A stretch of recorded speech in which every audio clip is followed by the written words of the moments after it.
Hey!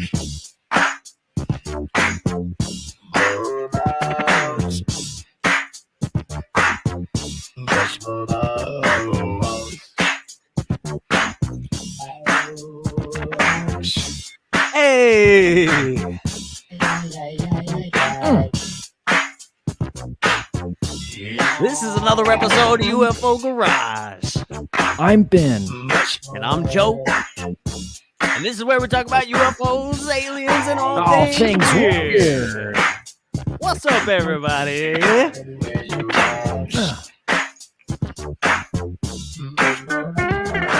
I gotta Get it. guitar comes in, dude.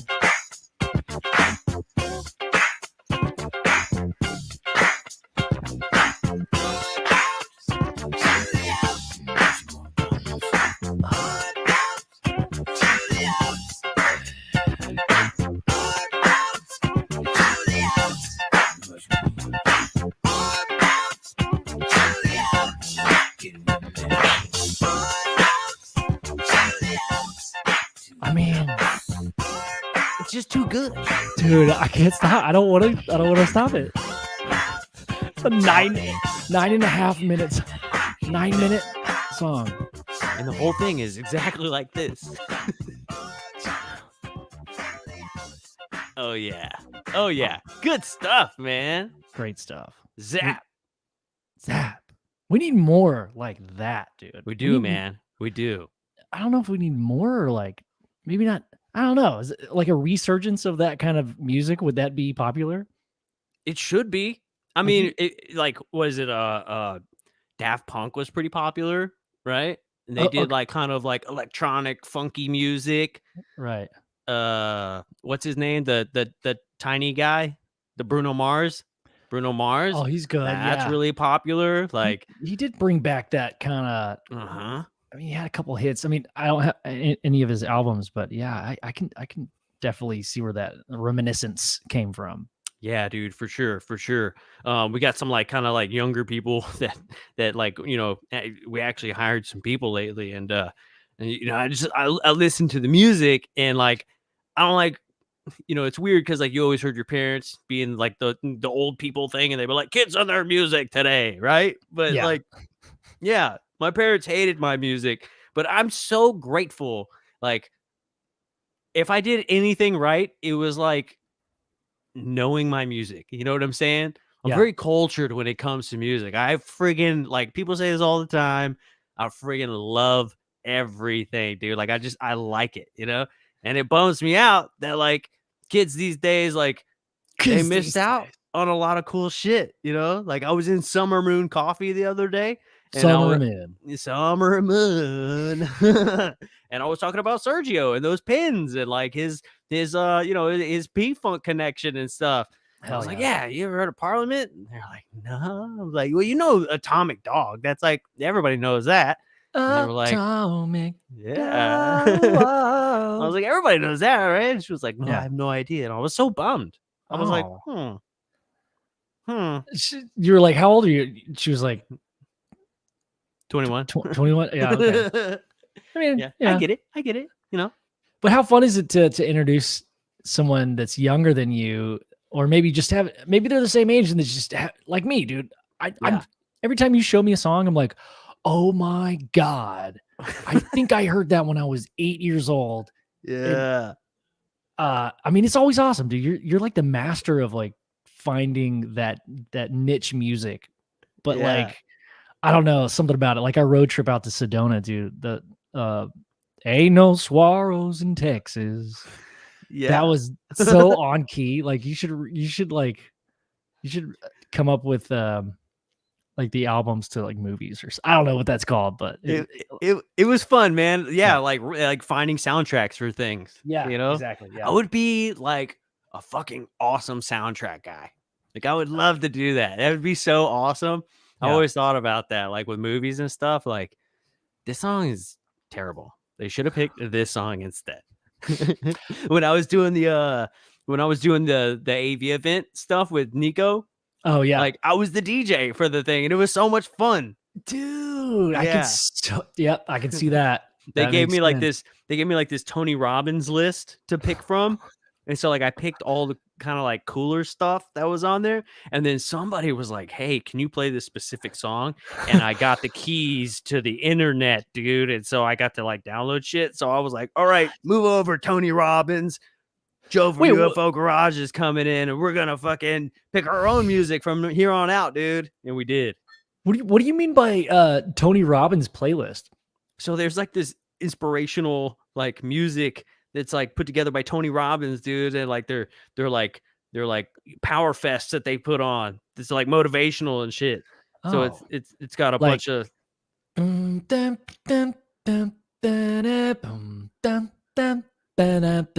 Does that make sense? Does that Van Halen jump? Yes. Is that what you're just doing? I'm in all. Yeah. I've been Nothing gets me down, dude. See, like it up. I can remember how the song goes, but I don't know who sang it or. Yeah, dude. I got that album right there. You're good. You're good at that. Actually, no shit. I don't know if Jump's on that album. Oh my god, you're right. It's a different one. I know the logo. Yeah, dude. Van Halen. Isn't it cool how like Weezer did the same thing? Oh, remember their W? Yes, with the wings on the W. Or well, it was like the two kind of whatever that is. It was a W with the 3 little lines off the side. Dude. Yeah. I was like, that's hilarious. So do you think they were influenced by that Van Halen album cover? Probably. Probably. Oh, it might have been. It's so tough with like design. Like you get inspired by so many different things. You never know like where it comes from. Yeah, dude. I feel like 2 bands that are like pretty famous. Like they should kind of check. Yeah, dude. Yeah. Okay. But you know, it's one of those like it's irony, you know? It's like, look at us. It's funny. Like if you get it, it's funny, you know? Yeah. Yeah. Hey, Tim, what's up, fool? What's up, fool? Yeah. Hell yeah. Well, we just had a nice little music conversation. How's everybody in the chat doing tonight, man? Hey, I don't know if you guys know this. I don't know if you knew this, but I'm gonna tell you something. You ready? Hold on. You ready? You're talking to me or everybody else? Wait, no, I'm talking to everybody else and you. I don't know. Yeah, dude, even you, dude. I don't know if you guys knew this, but I wasn't here last week. Oh, everyone knew. I don't know if you guys noticed that I was gone. But it was very apparent you were gone. There was like, hey, there's not like another dude there just laughing at everything. It was a lot of pause for laughter. It was the sound of silence. Yeah. It was interesting. I mean, the guest, Adam Ambrose, his story is so awesome. And yeah, he was having some mic issues and I was just trying to roll with the punches, man. But we did miss you, dude. It was definitely not the same.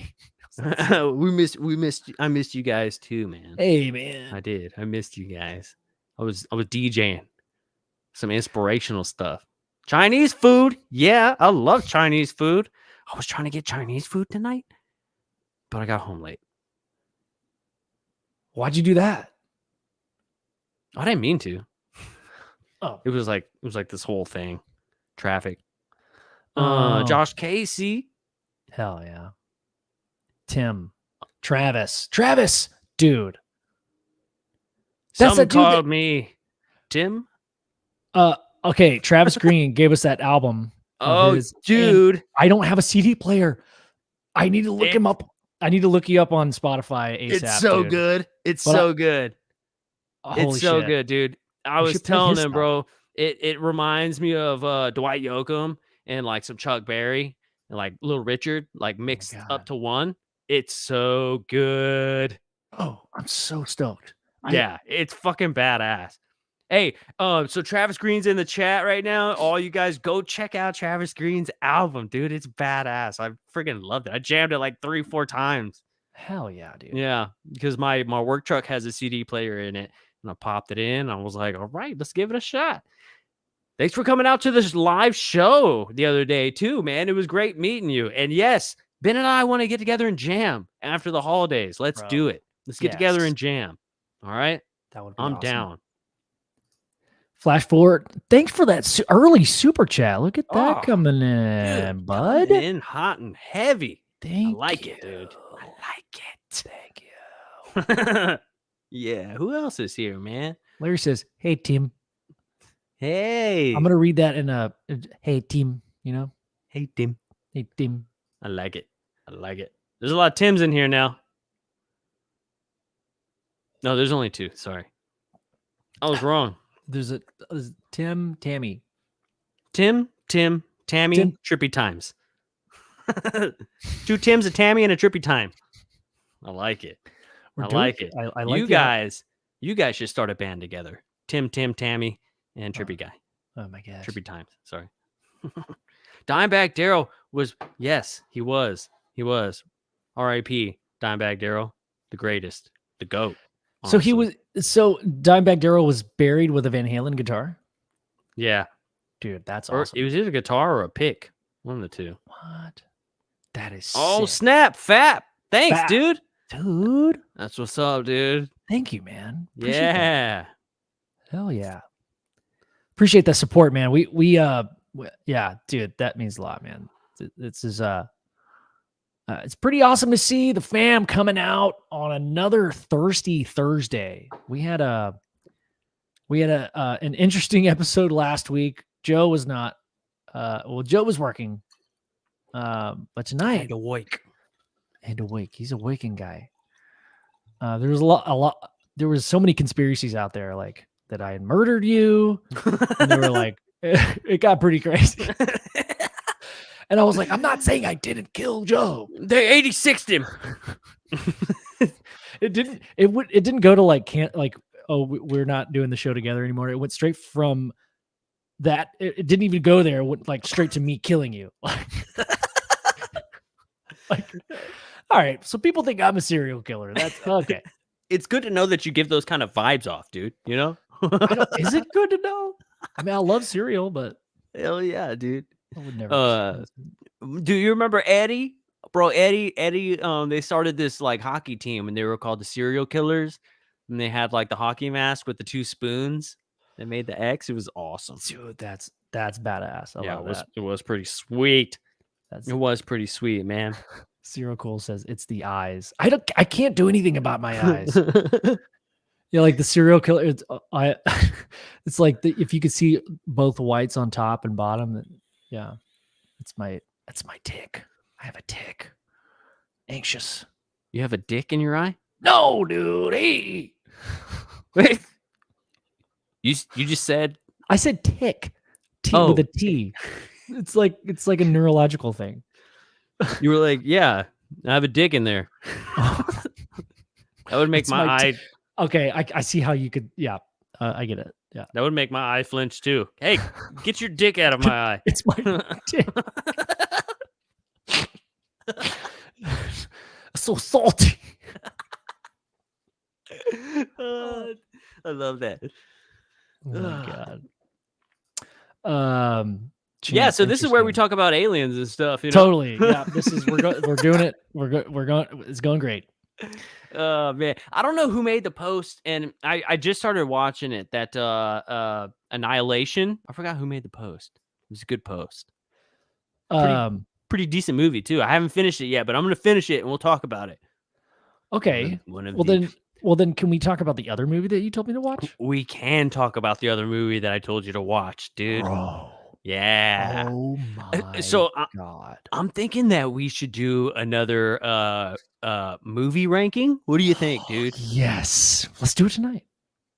We don't have the graphics. That up. We need the graphics. We need the graphics, or else it doesn't do it justice, man. We need Nibbler on the. She needs to press the buttons. And this next time it'll be so dope because we'll have live chats going on. Because last time we just recorded it and then posted it, and this one we'll get a bunch of cool input and stuff like that. Yeah.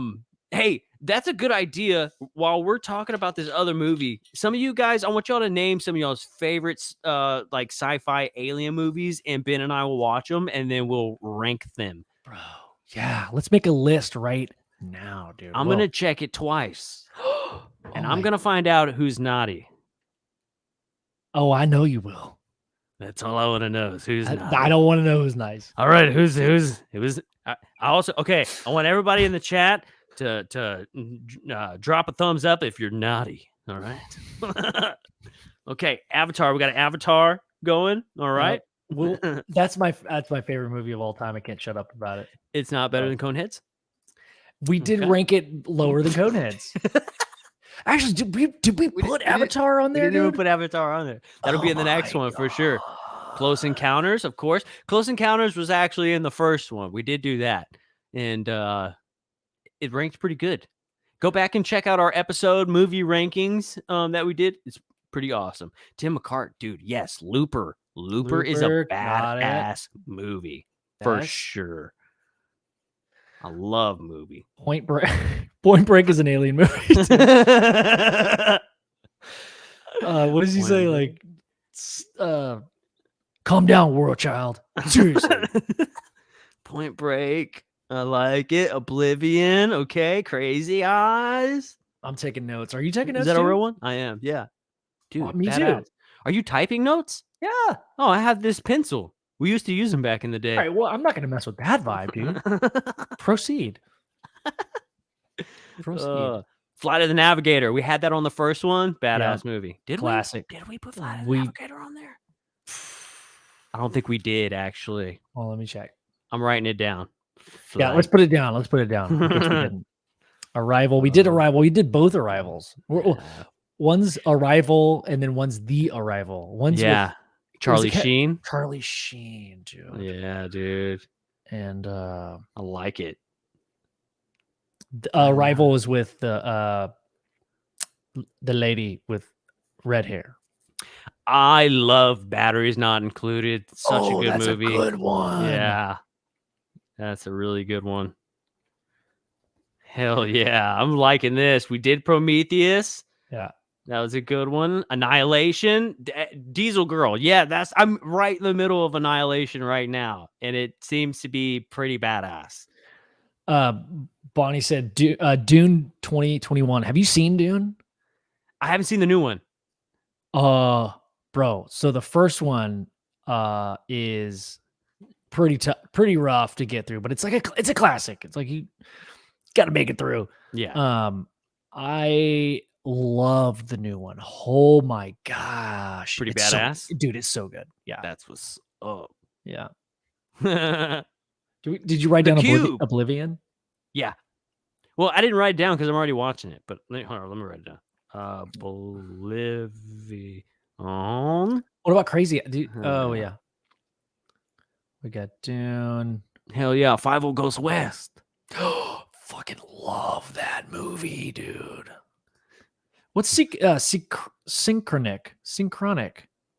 I don't know, but we're gonna watch it. I haven't heard that one. Synchronic. The Sphere. Oh, dude, classic. Yeah. We did The Sphere, didn't we? Yeah, I think so. We did Sphere, but we mixed up Sphere and The Abyss while we were talking about it. We mixed the two movies together. That's so surprising.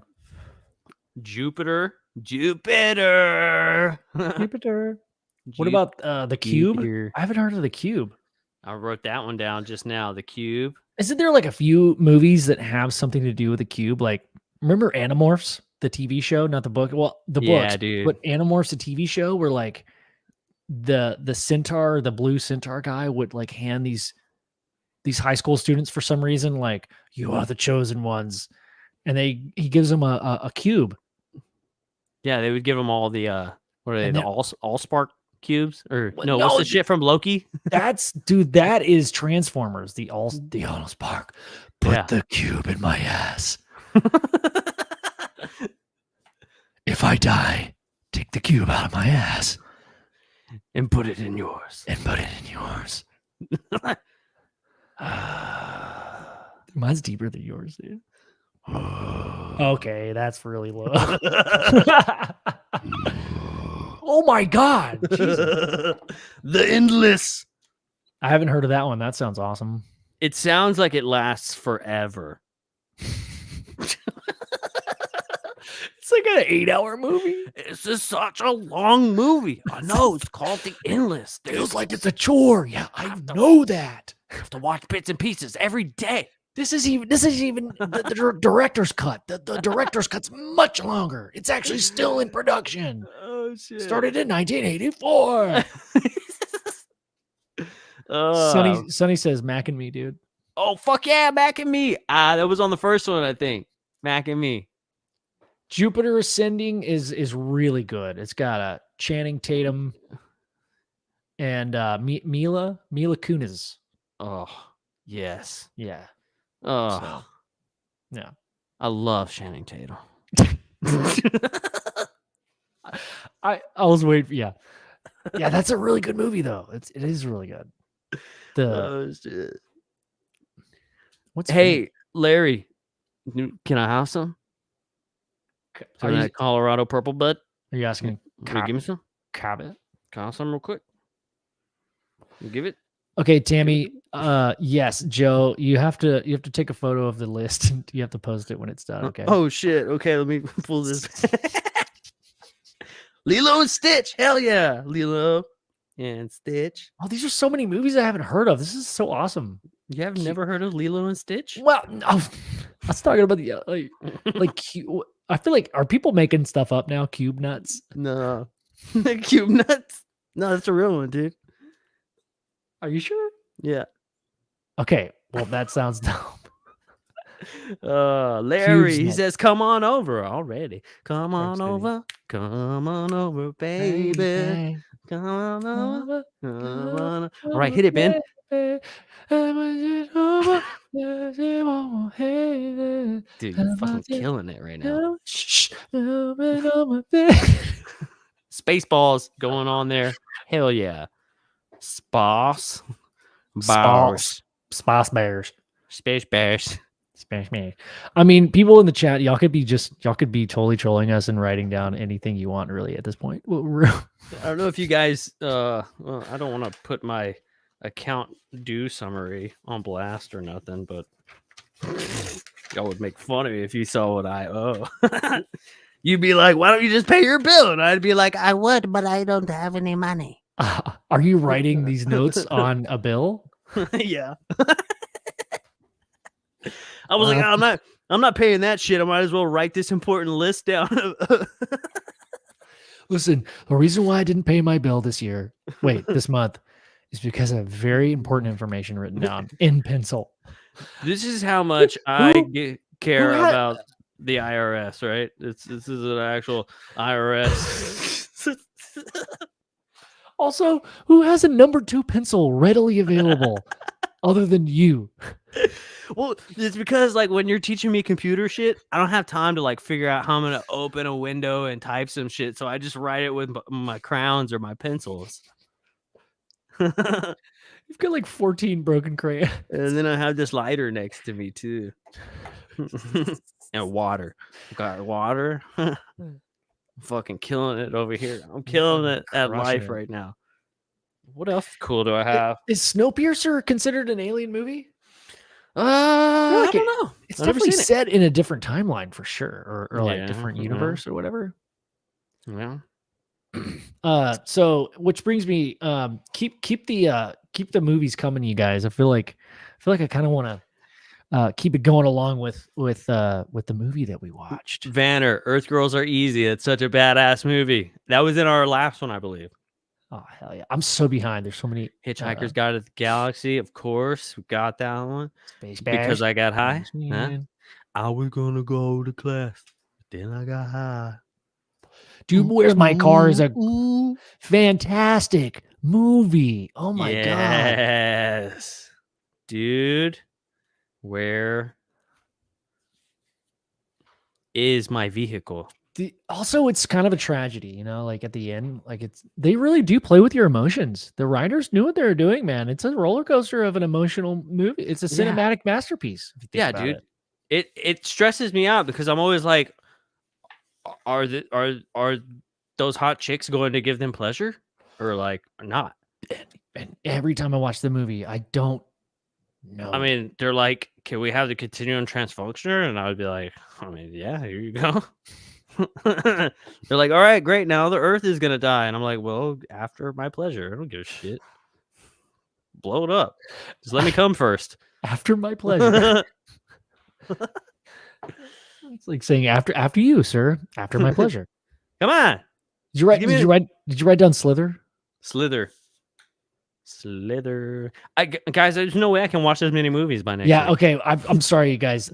We've got to come back. We've got to watch it. There's so many. This is awesome. I'll show you guys the list, though. Here we go.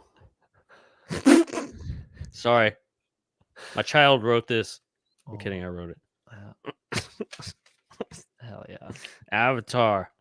Looper. Sorry. Point Break.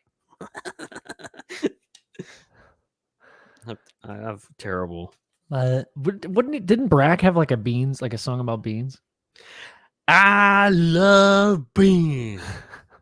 Lima, pinto, frijoles, negro. I love beans. Yeah, dude. What kind of alien do you think Brack was? Like, or was that a mask? Damn. I'm sure somebody in the chat knows. Space Ghost, Coast to Coast, or Space Ghost in general. What was the Brack species called? Forgot. The Brackians. The Brackens. Also, Space Ghost Coast to Coast. That show was the shit. I love Brack. He's my favorite. I feel like Space Ghost Coast to Coast is one of those shows that you didn't really appreciate when you were younger. Right. And then if we went, or at least me, like if we were to go back and watch it, it would be so funny. So funny. I mean, I think I was just, I don't know. I watched it just because it was about aliens and I love that shit. Yeah, dude. The one thing I loved was the awkward silences where he would like click the cards. Yeah. Like close like, look at that. Click. Yeah. Click. Yes, dude. Remember they had like Freddie Prinze Jr. on there? No. And Brack drove up in that tiny little truck right next to him. He's like, "Hey, Freddie." And he's like, "Oh, hey, what's up, Brack?" He's like, "Where are you going?" And he hops in the car, and then they start singing that song. What does Don't that touch mean? me! Oh my god, I forgot about that. Don't touch me. Don't touch me! So Brack drove in a tiny car. Does that mean he was very small? Yeah. Because I feel like he was the same size, almost the same size as Space Ghost. No, it was a different size. If you look at that picture right there, look how small Brack is compared to the rest of them. I'm pointing at the fucking yeah, I don't know where you're pointing. Oh yeah, I guess he's a shorter guy. No, okay, go up one, two, like fan thing. 3, and then go to the second one, the second picture. Oh, boom. He is very okay. He's short. He's a tiny.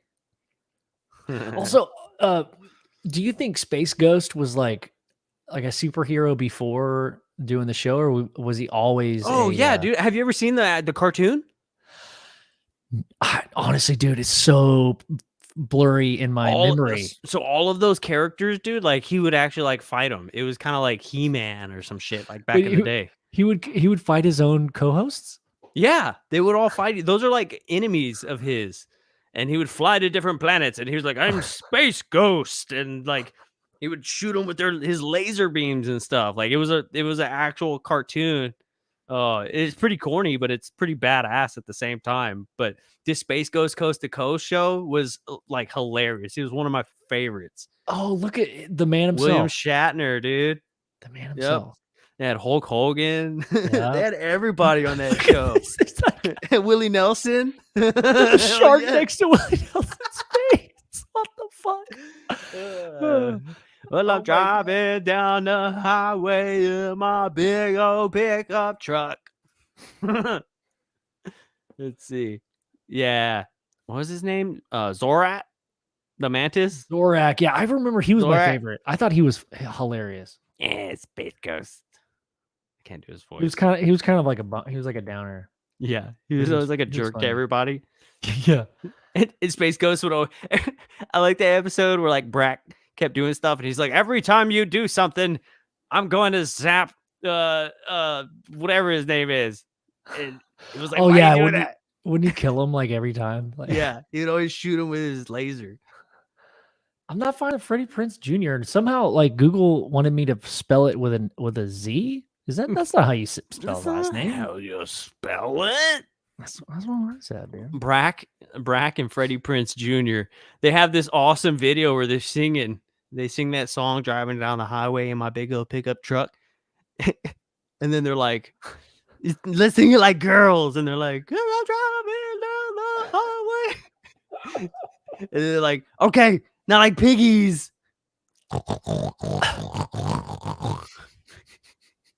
It's so funny. I fucking love that, dude. Don't you know, like, do you think they came up with those songs just on the fly? Dude, I mean, They had to have, right? they had to have, man. But they're so brilliant, man. They're so brilliant. So brilliant. What if we had our own animated series? It'd be hilarious. And it needs to be about Jim Goodall.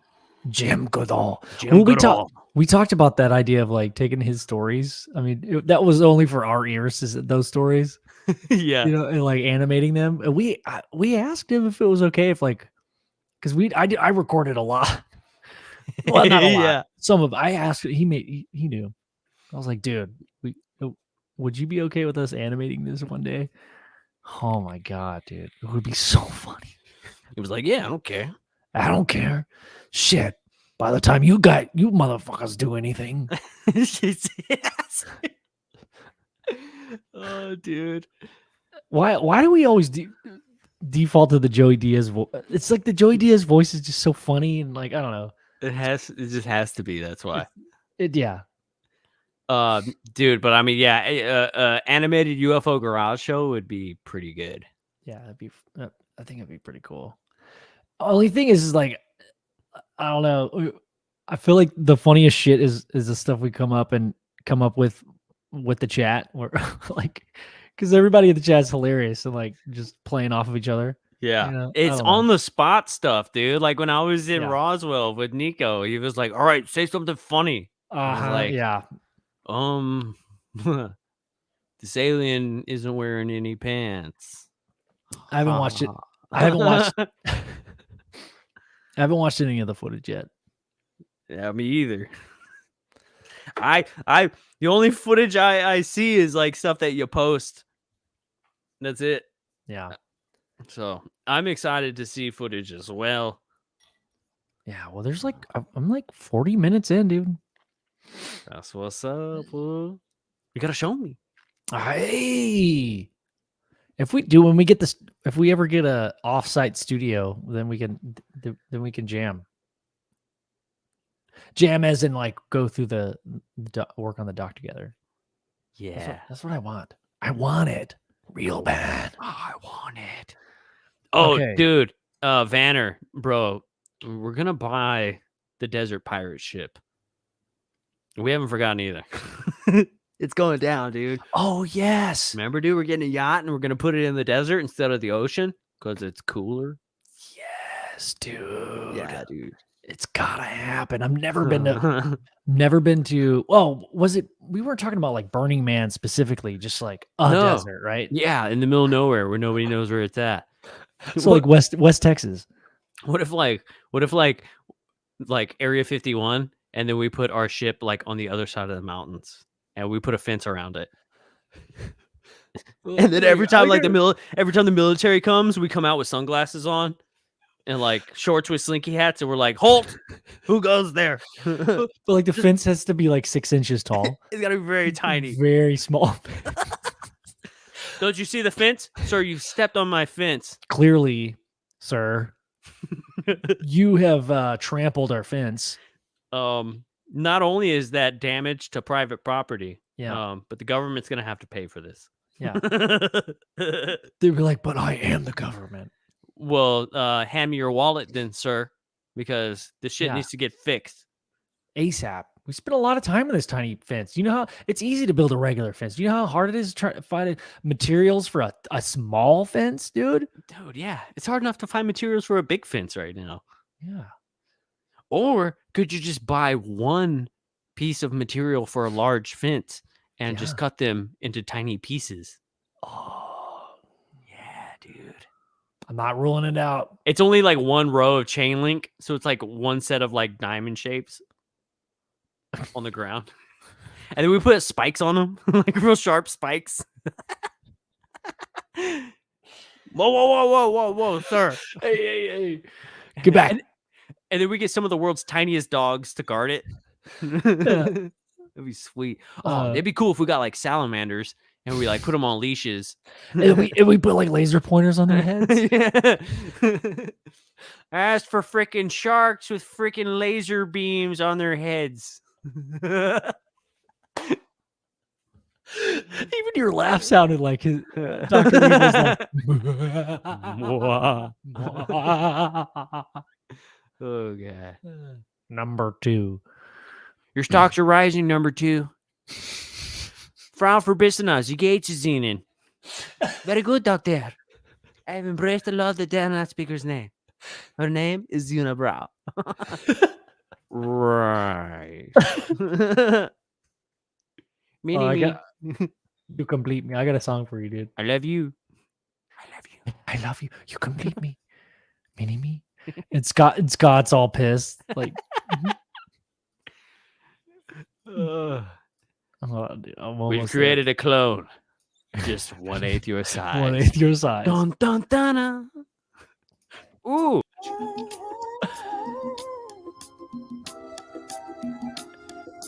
Yeah.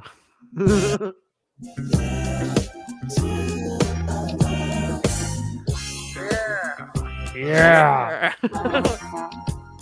From the moment I heard Brow say I had a clone, I knew that I'd be safe and I'd never be alone. An evil doctor shouldn't speak a lot about his feelings. My hurt and my pain don't make me too appealing. I hope Scott will look up to me. Run the business of the family.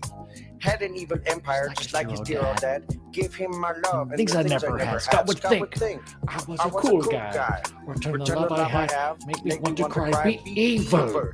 But have feelings too. Changed my life with Oprah and Maya Angelou. This guy rejected me. Say la vie. Life is cruel, treat you unfairly.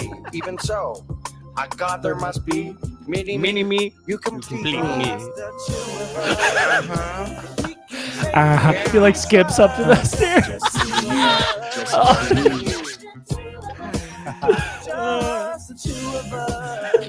The wave. You and I. You imagine how much fun it was to make that movie, dude? Oh my god. It had been so much fun. So much fun. So much fun. Oh gosh. Do you think it was constant laughs or was like it was like one of those like forced things, you know, like we were just talking about, like, hey, camera's on, be funny. Dude, it's probably a little bit of that, but I'm sure you get good at it after a while, you know? I mean, he's a pretty funny guy. I mean, SNL, like if you're on, you know, SNL's fallen off a little bit, but like, you know, that old school crew, dude, is just great. Dude, SNL has fallen off as a total, but there are a few really good bits, dude. There's some good ones. Funny. Beck Bennett, I think, is no longer in the new season. He was my favorite guy. Did you see the Jason Momoa one with Beck Bennett? The Christmas one? Yes. Yeah. Oh my god.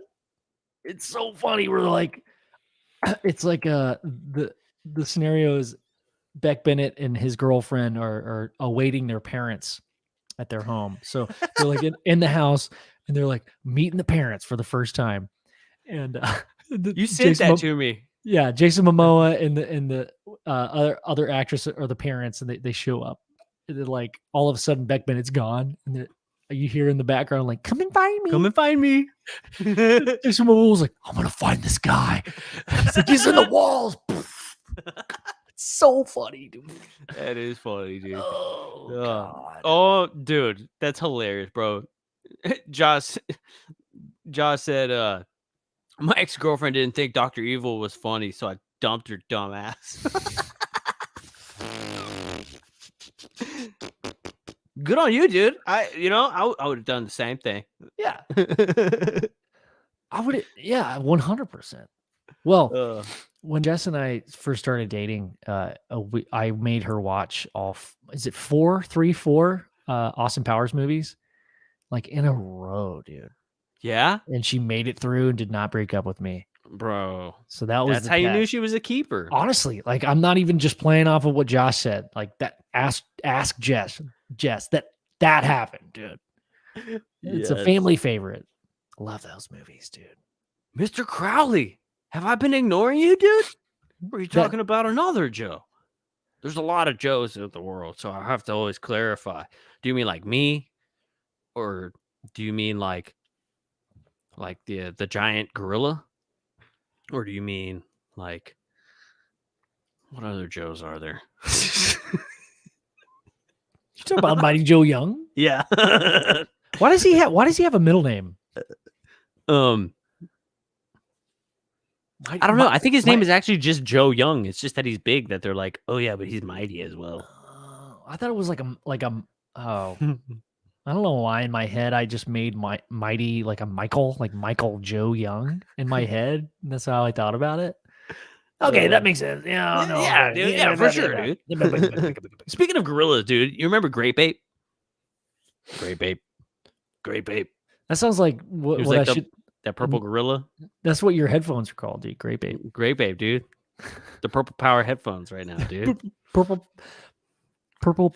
power. Purple people eating headphones, dude. There It was you a go. one-eyed, one-horn flying purple people eater. One-eyed, one-horn flying purple people eater. Yeah, dude. All right, is Grape Ape and Magilla Gorilla the same thing?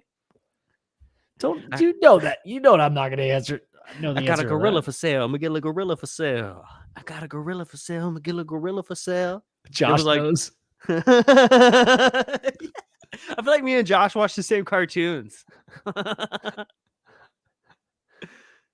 Oh my god, dude. Is it so the flying purple people eater, are they eating people that are purple, or are them themselves purple? No, And they eat them people. themselves are flying purple people eaters. So they fly around and they themselves are purple and they also eat people. So they're not flying around, they're normal people with just happen to have wings and eating people that happen to be purple. So they're monsters. Well, Google it. Google the image of the flying purple people eater. okay. He's related to Herbie the love bug. What? Yeah, you didn't know that they're cousins. Herbie the love bug and what is that? Herbie the love bug, dude? You remember Herbie? Meet me. No. Oh, you mean the Volkswagen car? The love bug, dude. Yeah. Oh my god, look at that car, dude. What is that? Is that Isn't that sexy? Damn, son? That's the Elvis Cadillac, bro. I was gonna say, is that a Cadillac with those wings? Oh, we can't hear it. We can't hear. Hold on. We can't hear it. Oh, I no. gotta remove it. Share stop screen. And the blob. Sheb Hooley. That is, yeah, Bonnie. It is the Vikings fan song. Well, I saw the thing coming out of the sky. One long horn, one big eye, like a mister shaking in the city. It looks like a purple people eater to me. A one-eyed, I love this video. Purple people eater. One-eyed, one-horn flying purple people eater sure looks strange to me. Well, he came down to earth and he lit in the tree. I said, Mr. Purple People Eater, don't eat me. I heard him say in a voice so gruff, I wouldn't eat you 'cause you're so tough. it was a one-eyed, one-horn flying purple people eater. One-eyed, one-horn flying purple people eater. One-eyed, one-horn flying purple people eater sure looks strange to me. I said, Mr. Okay. That video yeah. is way better than I thought it was gonna be. Isn't it, dude? Oh my god. So cool. So cool. That is awesome. Yeah, dude. I'm putting Hell that in yeah. my favorites, dude. Putting that in my favorites. Yeah. Mine. Hell yeah, dude. Yours? Just yours? I can't put it in my favorite? You said hell yeah, dude. Hell yeah. No, you can't. All right. Whatever you say, man. I'm gonna put it in there. I'm not gonna tell you, man. That's what she said. Josh, I think instead of us getting together and hunting UFOs, maybe we should just, watch cartoons together. We just hang out. Johnny Bravo was also my shit. Who the monkey? Dude, Johnny Bravo. Does the purple people eater pee purple rain? Man, I've been sinking deep. I don't know. In my book, I mean, Purple Rain's video is not as cool as that. I don't know, dude. That's pretty dope. That's saying a lot, dude. Look. But have you seen the movie Purple Rain? Yes, and it's a classic, dude. Yeah, Holy dude. crap. Yeah. Holy crapped. Past tense. Greg, dude, thank you for that super chat. Thanks, dude. I love how like how this whole thing like just changes. Does the purple people eater pee purple rain? Man, I've been sinking deep in a Project Blue Book series. I grew up about 2 hours from Wright-Patterson Air Force Base in Ohio. That sounds like some shit we would do. I know, exactly. Remember that one time I farted and glitter came out everywhere? That shit was crazy. And then we were out in Sedona and we saw that big bright light up in the sky. We were like, that could possibly be aliens, dude. That's a conversation we have had. Morris Day in the time, dude. Hell yeah. Man. Do you remember when we actually did go to Sedona in the first night? I was like, oh my God, Joe, come outside. Come look at this thing in the sky that was flying over us. A large orange, yellow, bright light moving slowly across the sky. Yeah. We went out in the front porch, dude. And we're out in the middle, kind of like outside of town. We were. We see the stars beautifully. Majestic. Giant balls of gas. Pioneers used to ride them for miles.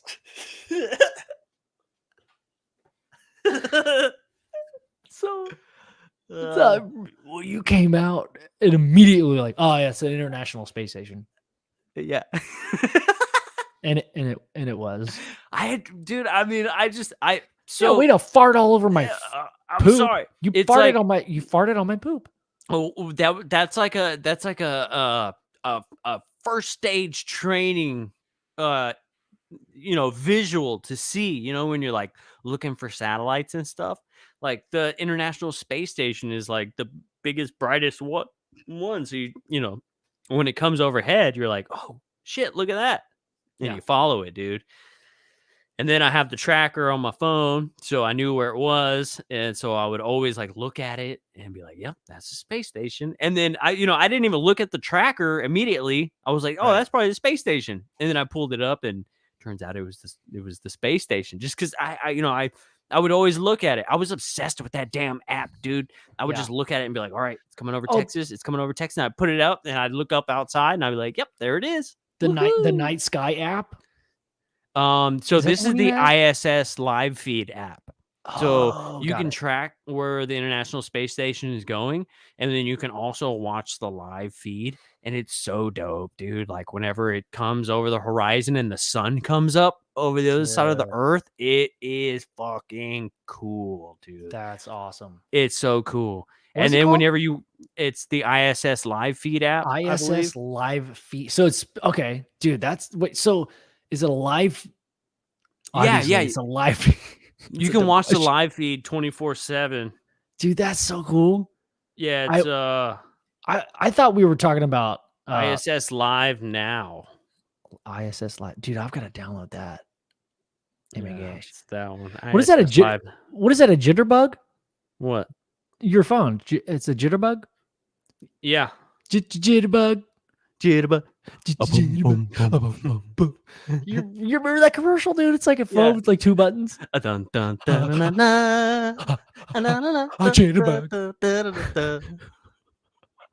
Who sings that? The guys it's the same people that did the insurance commercial. No, that's a real song. No, dude. Yeah. There's no way there's a real song. I called swear to Jitterbug. God, I'm looking it up right now, man. This is the app that I was talking about. It's called Jitterbug. Night Sky. And you can like point your phone to any point in the sky and like find whatever stars to your pleasure. This is like looks like a bear and like Oh yeah. it pops up like the animals. I've seen animals in the sky. That's it.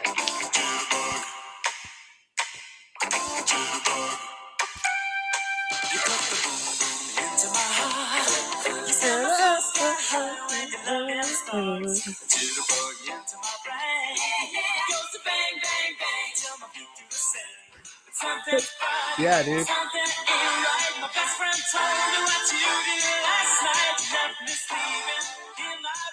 Jerry Lee. What? No, that's not Jerry Lee No, Lewis. it's Jerry Lewis. Yeah. No. Yeah. Oh my God. I think so.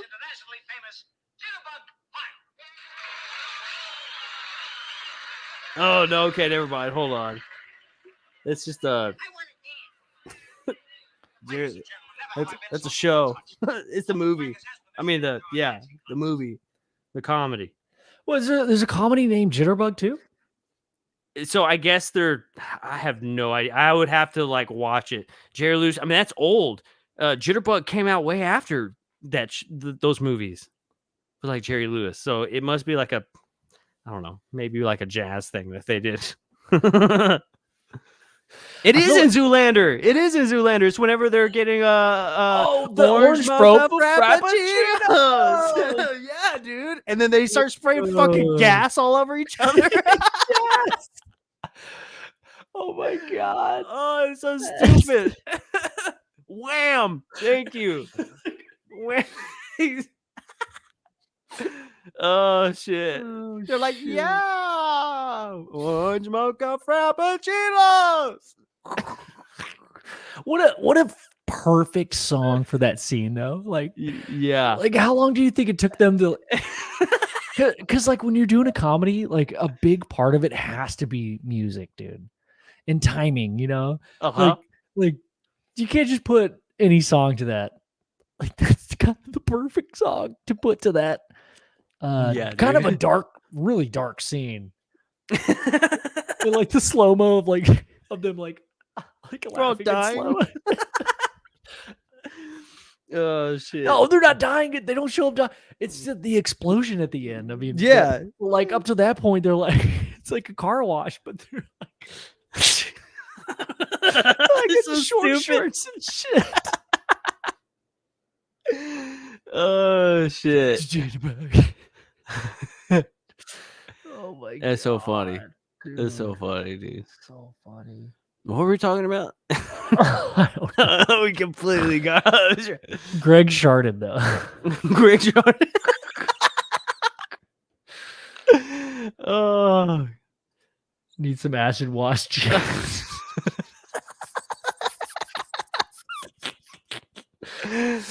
oh shit. That's so funny, dude. Jason Williams said also consider the Starlink Finder app. Interesting. So Dude. Does that mean like you can find the Starlink at any point? It probably tracks it. Yeah. I've seen it a couple times. Having the app would probably make it easier to just know when it's going to be above you, though. You know. Well, what's an app we could come up with, like just for like a free fun app that we could have to do with stars and stuff, or like space and aliens and stuff?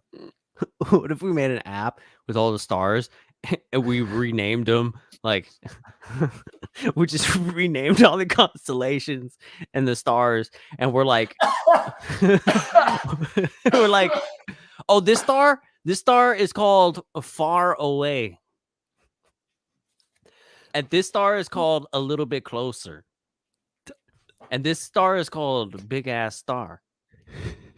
This is the Big Ass Star constellation. They used to call it the Big Dipper, but we call it the Big Ass Star constellation.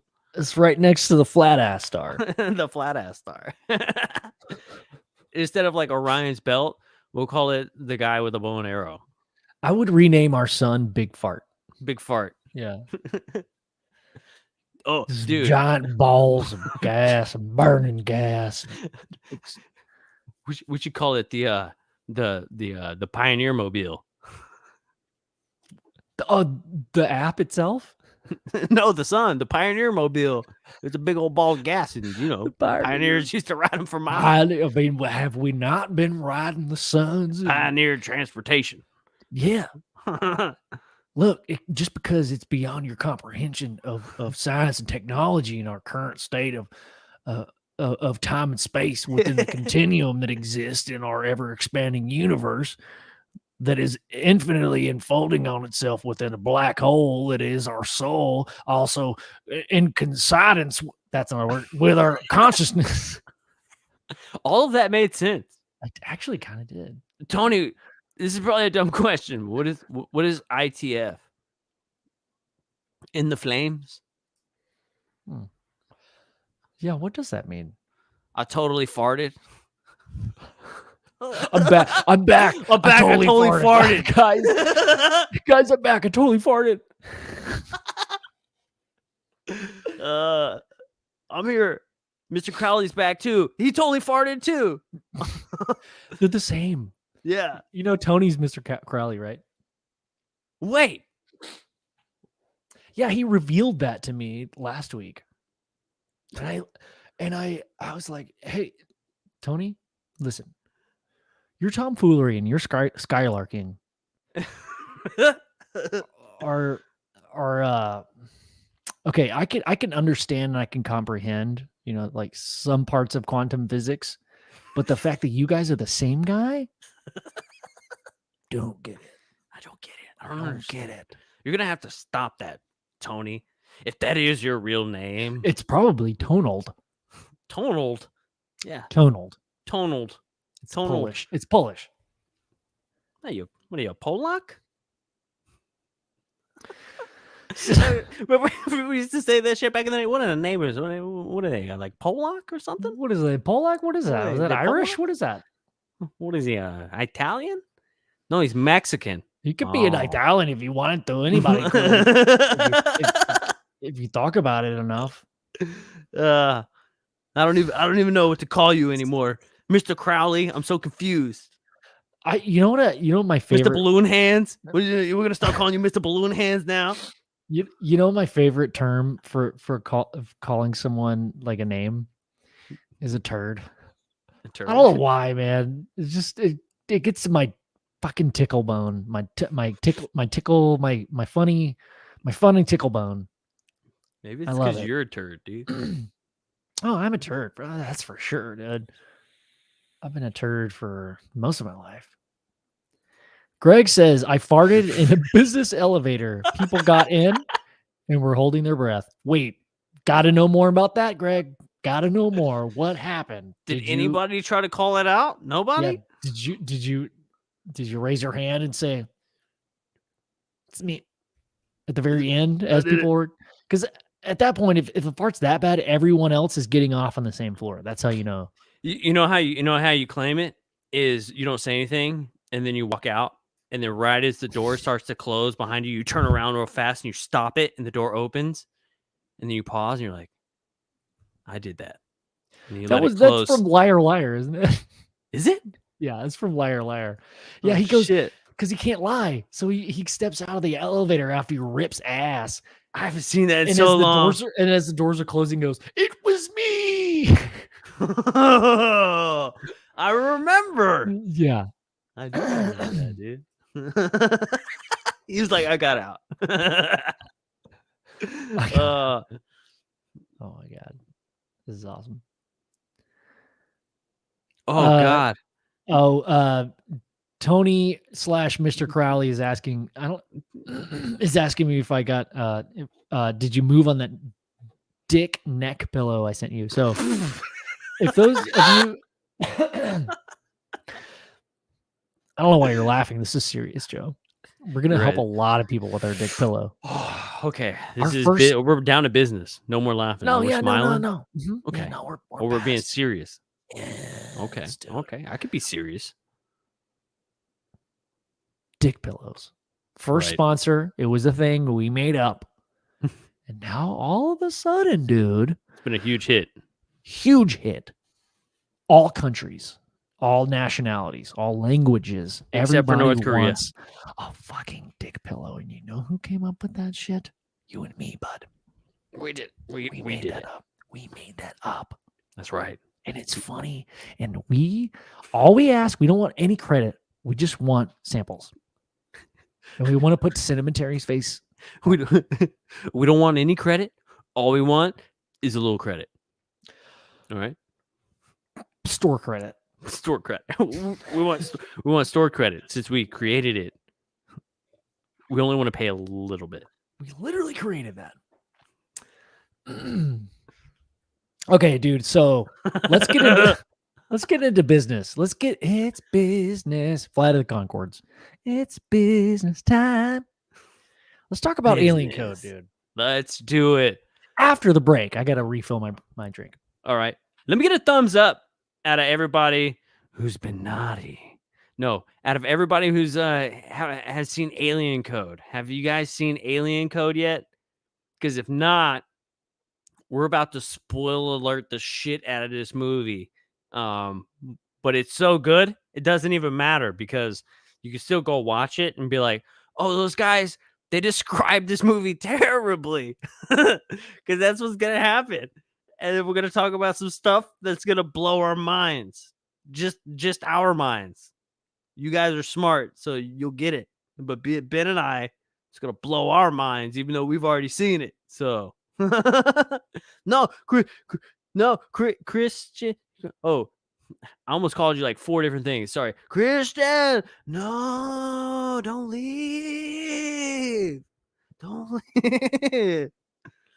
Your Facebook message, dude. Okay. First off, here's the thing, right? People always get so mad at me when they send me Facebook messages, and I apologize because I turn my notifications off on my phone, and so I don't get the notification like when Facebook message pops up. I used to get a bunch of bullshit back in the day, so I just turned it off. And then the laptop that I do the show in is open all the time. So anytime somebody sends me a message, it automatically is like, you got a message, but it like opens it up. You know what I'm saying? Because all my shit is just open. So like it doesn't register to Facebook because it thinks I've already like received it. And on this computer that I'm talking to you guys on. So on my phone, I don't get Facebook messages because of that. Are you because I have my notifications off. So it takes me so long to respond to a Facebook message, and I partially feel bad, and then I partially am like, there's so many messages. Like I have thousands and thousands of I probably have like almost so popular, dude. No, I have 3,000 emails. Like I don't even check. Like I don't check shit like that, dude. Like I'm literally, dude, a caveman, and like by nature, I'm just a caveman. So I'm very rarely like look at that shit. I'm sorry. I'm gonna look at it though, and I'm gonna respond to you tonight if I don't drink this entire bottle of wine. You know what? As a matter of fact, dude, I'm gonna look this up right now, and I am going to respond to you live on the air. How's that? Huh? Yeah. Here we go. Ben, keep the conversation going, buddy. Top quality content we have here. I've got UFO to Garage. find. We watched Joe figure out how to use his jitterbug phone. A jitterbug. Jitterbug. A jitterbug on my face.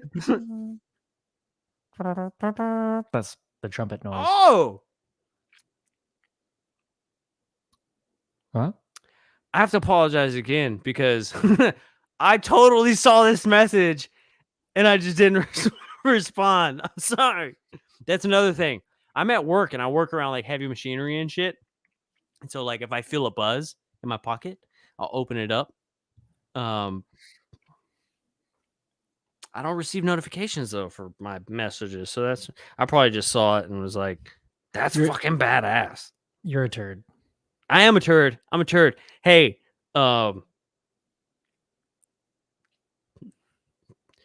Tony, Mr. Crowley Mikulski. Okay, dude. That's a nice piece. I just want to say that's a nice piece. What does that mean? Oh, dude, you want me to send you a picture of it? Well, share it so everybody can see it. Damn, dude.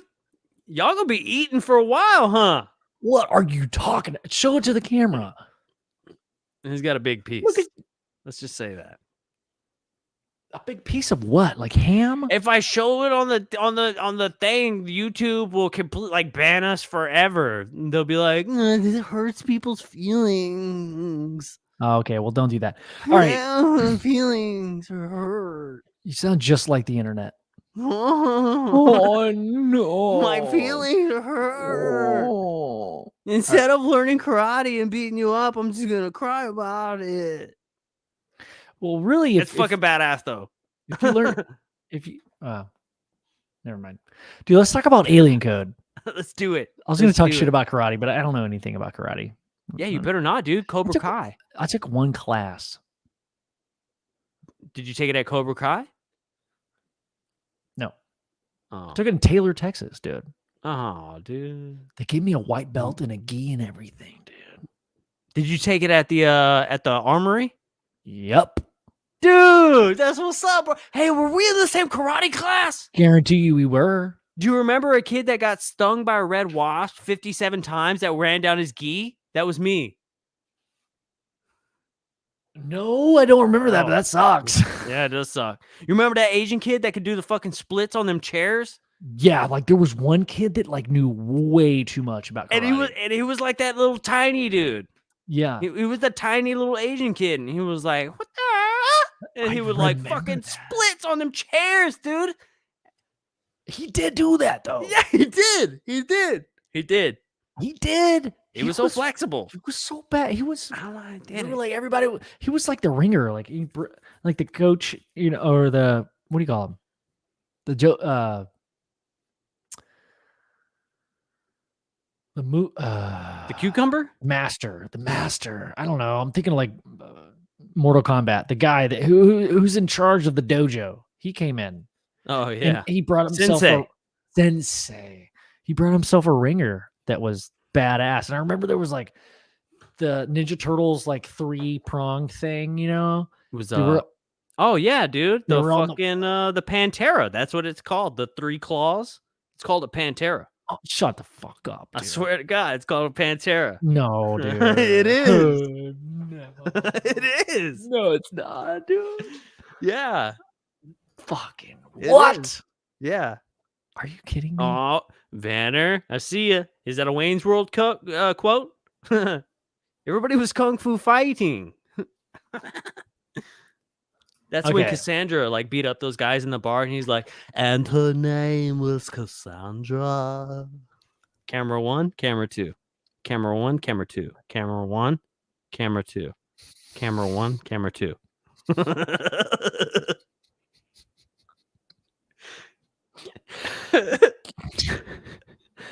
Can we make it a whole episode where you just reference movies the entire time? Please.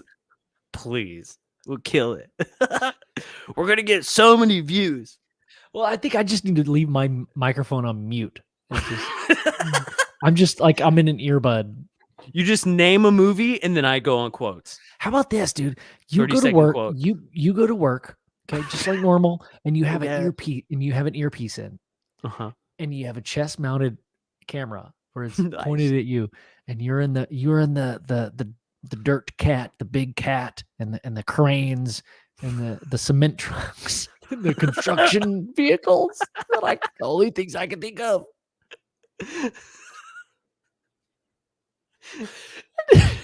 We're at the taco stand.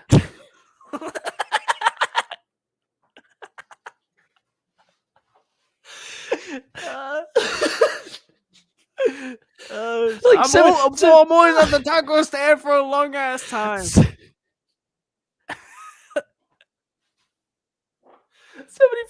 of it is you.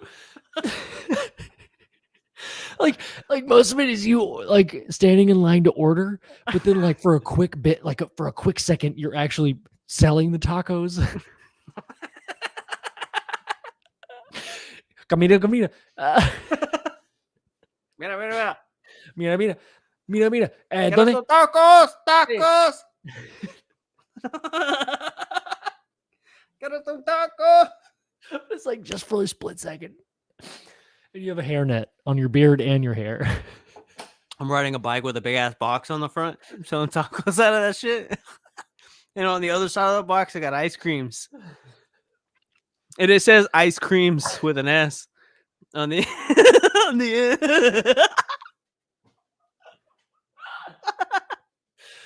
And you're like, this is tacos, the ice creams.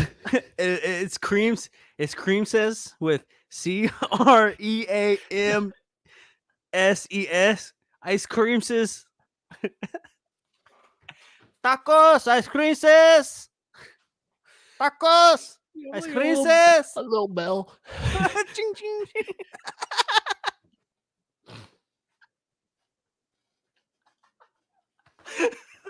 Oh shit!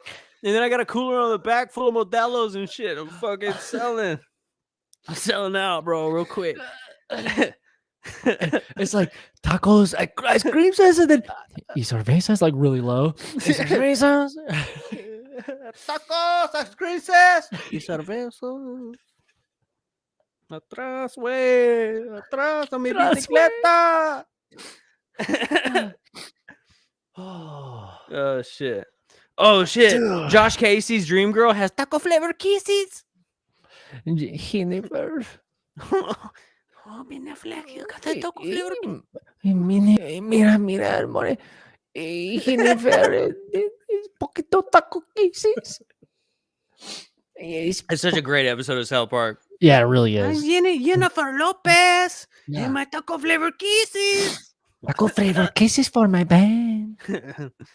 Yeah, Miss Lopez. Like he Cartman keeps a straight face the entire episode, like doesn't acknowledge it. He's like, guys, Cal, fuck you, Cal. I don't. And then like by the end of it, they start to like Kyle actually starts to believe him. Yeah, dude. Like they take it to the most. Yeah. Jesus. Welcome back, Lynn. Ugh. Good to have you back, man. For sure. We haven't made it any further. Man. This is not fair, Mr. Crowley. You got so many names. Mr. Crowd. Wait, you guys are speaking Mexican? Dude, I started watching this show on Amazon Prime. Español. What'd you start watching, dude? Telemundo. Telemundo. Travis Green, bro. Soft, bro. All day. Soft. Crispy? I don't get that crispy shit. My wife loves crispy tacos. I don't get it. You can't fit enough in there. I need something with some stretch. So like I'll take like a nice big flour. Yeah, I'm But saying if I'm going to a real like trailer, I always get the corn. Like if I know that they're gonna make them good, the corn is the way to go. That's the difference between a person who knows how to make legit corn tortillas. They don't break. Yeah, they're so good. If you go to that like food truck, that's like, dude, I used to work at. Okay, long story, but a warehouse in East Austin. It was a warehouse, dude. Most of the people that worked there or of Mexican descent. You know who showed up to sell tacos and made probably a fuck ton of money every single morning? Was this lady, dude. She would pull up in a truck. The spiciest salsa, she had 3 salsas. The one was called Gringo, and it was still hot as fuck. And I shit my pants every morning, and it was so good. Gringos. Worth it. But those corn tortillas, man, they didn't break. Because I mean, she didn't offer flour at all. It was only those corn tortillas. But if they're made right, and if they're fresh enough, dude, they don't break. My wife's white friend, she made enchiladas one day. And she was like, "Yeah, we're going there for dinner. We're having enchiladas." And I was like, "Fuck yeah, dude! I'm stoked." And so like we went, and she didn't make good enchiladas. Let's say that they weren't very good, dude. They weren't good at all. So is my Jess, my wife makes her enchiladas is literally a corn tortilla with cheese in the middle Uh huh. and then rolled over and then cheese on top. That's it. What about the meat? No. It's just that. I was like, babe, that's prison food. At least she made them out of corn tortillas. This was my experience. She was so quick. She was like, "Yep." So I love that. I love that. No, her friend was very proud of her enchiladas, and they were not good. They were rolled up with flour tortillas, so they were like fucking soggy. And then for some reason, it was like topped like a cake with fucking sour cream, dude. Like it was weird and soggy, and I just wasn't a fan of it. Because my mom is Mexican, so she's been really good at it. So, like I'm just like I'm very biased when it comes to like my Mexican food. Yeah. My mom will whip some shit up like like it's so good, dude. It was so good. I loved it. I love her food. My grandmother, like her food is delicious, bro. So like I don't know, man. And what are you doing? today, what are you doing for Christmas? Because I'm coming over. I want some food. Oh, dude. I haven't had good Mexican food. It's so damn long, dude. There's a restaurant down the street, and it's okay. It's all right. But there's nothing like a meal that's cooked in a kitchen, dude. From like a Mexican family, dude. Oh my god. And Sierra, dude, we used to have some bomb ass breakfasts and dinners over there, dude. Oh my god, fucking dude, bro, we got fajitas on wheels down the road, dude, and like they still sell tacos for 89 cents, bro. I am sick and tired of going to these fucking taco trucks in Austin, and they're like, "This is gonna be $2.89," and it's like, are you shitting me right now? Like, really? I call it fajitas on blades. Fajitas on blades, bro. Yeah. And you can get the Bud Lights for 89 cents still. Bud Light's the best one, dude. So good. All right, hey, dude, I hate to cut off our Mexican food, but I'm just gonna. I'm making it an observation. We've been talking about food for like 15 minutes. Spooky says they make tamales every Christmas. We do too. Y'all have like a local tamale lady in town that y'all go to? Because our local lady, she makes bank on Christmas. Like she opens for Christmas, bro, makes tamales, and then fucking like she don't work the rest of the year. She makes bank. I bet she does, dude. She probably, I don't even know, but she probably makes like $100,000 off fucking. Think about like every year. A dozen tamales. How much does that cost? Like $5? Yeah. And then like probably sells it for like 15. 15 bucks? Dude, that's like it probably costs like $3 to make, My grandmother used to make them back in the day, bro. Now she's getting a little older, so she doesn't really make them too much anymore. But it's like the older they get, the better they are. Yeah. It's crazy. It's crazy. Because they got the patience, dude. They let the meat and the flavors get to know each other a little bit. They finish their telenovitas, and they fucking get in the kitchen. They start, yeah, dude. Yeah. Oh shit. We're all going to Spooky's house. We're all going to Spooky's house for Christmas. Let's go to Spook. We're showing up, dude. You can't stop me. Dude. Hell yeah. All right, dude. You want to get into this movie, Alien Code? Yes. After these short messages. We'll be right back after these messages. Hey, are you a person? Thought so. Do you like t-shirts?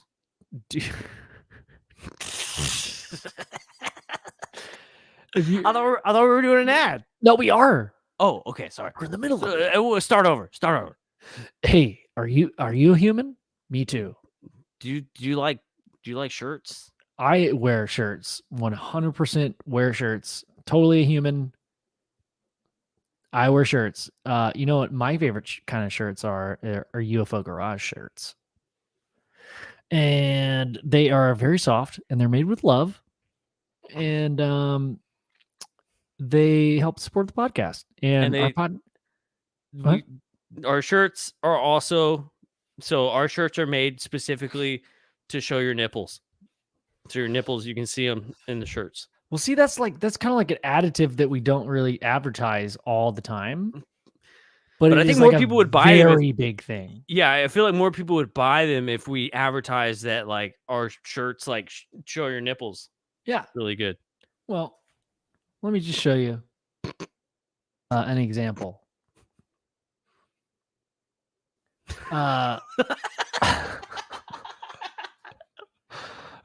An example of. Hey, did you see the new shirts we got that I added?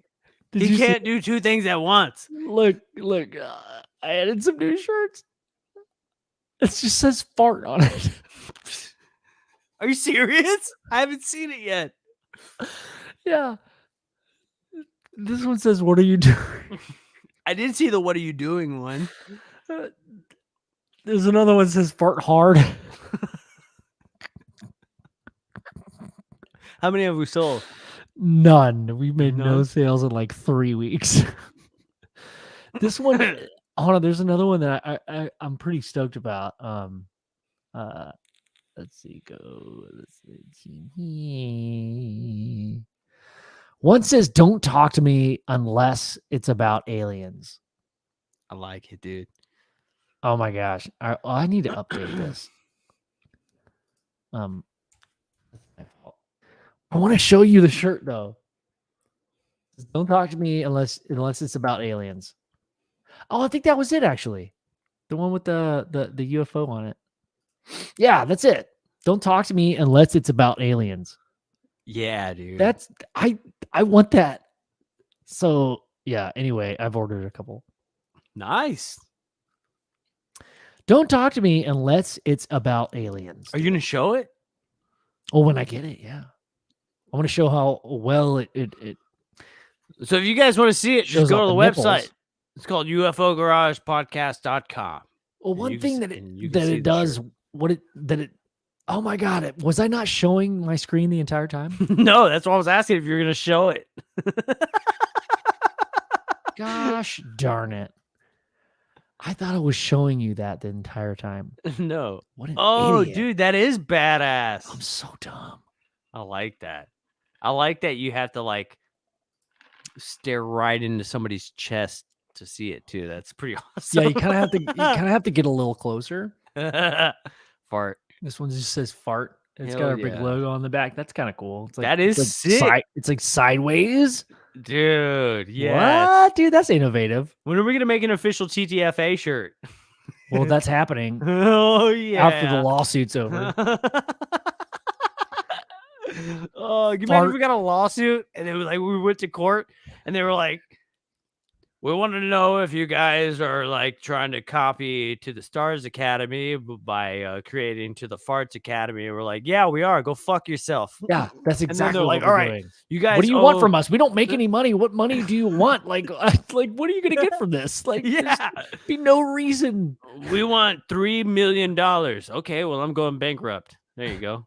Telling the stories of yesterday, tomorrow, through flatulence, poots, poppers, farts, booty gas, and beyond. Hell yeah, dude. That's what's up. Yeah, but like if we ever got sued for like copyright or whatever, yeah, the logo is kind of close. Not really though. Not really though. Look at our background image is way cooler, dude. It is. It's way different, dude. It is different. And a lot of our look at our members, dude. A lot of our members are in the chat right now, bro. Yeah. Look at that. I And we've got some more that have been submitted. We just need to Yes. add them. It has been a while. I love since it I've though. Added art. We have like 20 new members that I have not added, and I am so sorry. Dude. Joe, I need to teach you how to do this shit because it Please. would be awesome to have help. Please do. Please teach me. Yeah. It's so easy. I'll teach you. But look at these Lynn. new images of the unlimited power. Look at this. I like that, dude. Look that how looks- cool that is. It looks unlimited. Honestly, dude, I'm glad you said that. It looks unlimited. It you looks know? unlimited, dude. Hey, Tim McCart says Richie parties hard, dude. Hard. Yeah, Tammy. So yeah, that's what we say. It's you know- called parody. It is. That's all it is, man. It's strictly parody. We should have. That's all it is. We should change this to potential. Potential. Unlocking Potential. potential. Yes, dude. Potential. I love it. That's I what. love it. Oh my gosh, I need to make that That's as a live great.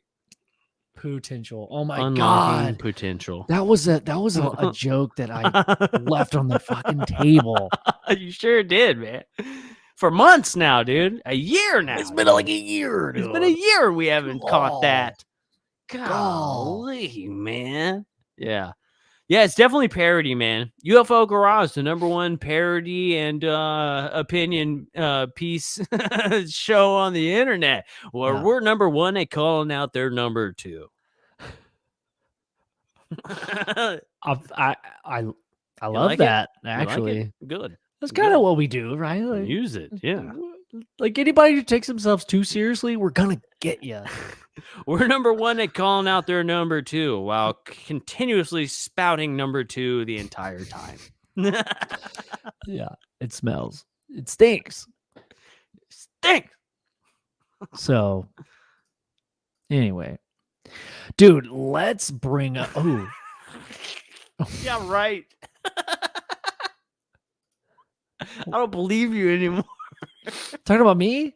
Yeah, you. I can never tell. Sometimes you address the chat, and sometimes Uh, I don't. Wait, I'm so confused.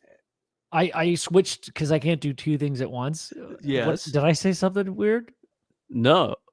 What I think were we're you just laughing? laughing. Oh, got it. Okay. I'm okay. just laughing. I'm just laughing. Oh, dude, how dare you? How It's dare part you? of, it's part of the show where It's I not- laugh. No, dude, it's not funny, dude. I'm trying to have a serious. Oh shit. So, I mean, I've been trying to get us to talk about Alien Code for like an hour. I know we got 30 minutes left in the show. And all we've done is talk about like Fucking cartoons chalupas. and Mexican food and farts.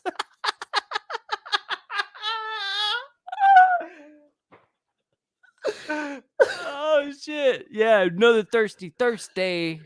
Hey, I don't know if you guys know this, but Ben and I are just kind of winging it tonight. I don't know if y'all have noticed so far, man, but we're having a good time, you know? We had a pretty big guest on that was scheduled for tonight, but we canceled because we were like, you know what? It's been a while since Yeah. we had just a regular old time, you know. We were supposed to have Bob Lazar on tonight, and we were like, you know what, dude, fuck it. Let's just talk about cartoons and farts and Mexican food. He's in the chat. He's been Yeah, listening. he's been there. texting me. He's there. He's there. Yeah, so you guys, you might get to hear Bob Lazar later. Whatever. Well, nobody knows who the screen name is. It's Mr. Crowley. It's a secret. Just kidding. Okay. We're just kidding. So Tammy Finnegan has been Bob Lazar this whole time. All right, cat's out of the bag. Cat's out of the bag. Cat's out of the bag. Tammy Finnegan. I is mean, I Bob wasn't gonna Lazar. say it. I'm sorry, I said it. Are you? Are you sorry? No, never. Okay, dude. Ooh, Lynn. Look at Lynn over here. I want a body pillow with Chad Smith's face on it. Oh, she said yum. Ooh, Yum. She said yum. Yum. Talking about that yummy. I know what you're gonna do with that pillow. You're gonna sleep with it. I think we all know that that's not the case, dude. Okay, Alien Code. Alien Code. All right. What do you know about Alien Code? So, here's what I know: is that Mexican cartoon farts.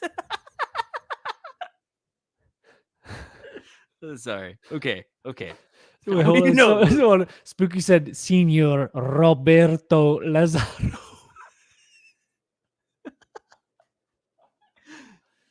What if we got him on the show? And that's what we titled it as. he's like, well, I've been trying to be sneaky about it, and my Yeah. my username kind of gave me away, I guess. And Wait, now that Chad Smith has his own podcast, we can't sell Chad Smith pillows on our show, right? if we on our podcast, we could make. Well, I did. I put a Chad Smith T-shirt up to send to Chad Smith, and I forgot to hide it in our store. I just made it for him, but it's still in our store. It's Chad over. Smith gets 100% of the proceeds of Chad Smith shirts. Well, only Chad Smith has bought it, and no, I sent it to Chad Smith, but no one else has bought it. What are you guys doing? But if you do, I will send all the proceeds to Chad Smith. You know, we're gonna come up with a cool idea one of these days, where when you buy shit, cool shit happens. Oh, Joe. One of these days. Oh shit. This is as far as I'm gonna go. One of these days. NDA, dude. NDA. NDA. I signed an NDA. What's funny is that like we're the dumbest dudes that have the most fun. But wait. I can't say anymore. Ew, dude. The future is bright. Thank you guys for sticking it out with us, hanging out. We wouldn't be here without you. Definitely not. You know what I mean? Like, I love doing this shit. Like, I would probably still do this show if no one was listening, just because I love it, dude. Yeah, but like, dude, it's you guys, it's you listeners. Keep us going. You know, big things coming up. Did you star a message? Me? Yeah. I just took one off. It's a cartoon farts. No, if you look in the starred part, Champ has a message. What is that? Yeah. Maybe it's starred. I don't know what starred part. I don't know. Where it says private chat. If you go into comments and then starred. It says live and starred. What does that mean? There's one starred comment. Champ, really, dude? I don't know what that means. Oh, I must have done that on accident. That's maybe that's only something that we can see. Maybe. That's sad, bro. I'm sorry to hear that. Oh shit, what did he say though? Fuck. That was like way at the beginning. Did you delete it? I took the star off because I thought I did it on accident. He said he was bummed about something. He said he got fired for having bad vibes. Oh, that's right. You're not allowed to talk about aliens. And I just like totally silenced him. I did not mean to do that. Tim, what do you mean you got fired for talking about aliens? In what capacity? I mean, like, was it like a big company meeting? And you're like, you know what? Fuck you. Aliens. They were like, we need to work on these projections. We want to understand how we could possibly make more profits in the second quarter of this year. And you were like, excuse me, excuse me. Do you guys believe in aliens? And they were like, you're fired. You were like, wait a second. Excuse me. Are you aware that it's a possibility that our entire existence is a projection? And they were like, did you not hear me? Get the fuck out of here. Oh. I'm sorry. I'm laughing. I'm fucking laughing there. I'm so sorry. I'm the kind of guy who laughs in a funeral. Can't understand what I mean, but I seem well. I have a tendency to wear my mind on my sleeve. I have a history of taking off my shirt. It's been 1 week since you looked at me. Well, it's Bare Naked Ladies, dude. Remember Bare Naked Ladies? That was the shit, bro. I just watched Wild Things. And that song was in that's in the soundtrack. Hell yeah, chicken to China, the Chinese chicken. Have a drumstick and your brain stops cooking. What's the next file with no lights on, with all of my son? I'm gonna learn that song one of these days. I'm gonna sing it live on the air for you guys. All right. Anybody who drops $100 super chat gets a Chicken to China song. No, I'm just kidding. There's no way I can learn that. Don't do it. All right, anyone who drops $1,000 super chat gets the Bare Naked Ladies song. Dude, if somebody dropped $1,000, dude, if somebody did that, I would literally. We'd have to learn Bohemian Rhapsody. 100. You know we could do that. We could. Jess and I did that in the car. I was telling you on the phone the other day. We did the entire song, no music, a cappella, dude. Hell yeah, dude. You know the whole thing too? Well, yes. Well, as I long don't- as Jess is there to remind me what's coming up next. Oh, dude. Hell yeah. Can Wayne's Amanda, World, dude. well, let's get our ladies involved. Can Amanda? She could sing. They could be like Galileo, Galileo, Galileo, Galileo, Galileo, Figaro. Figaro. Alien Code.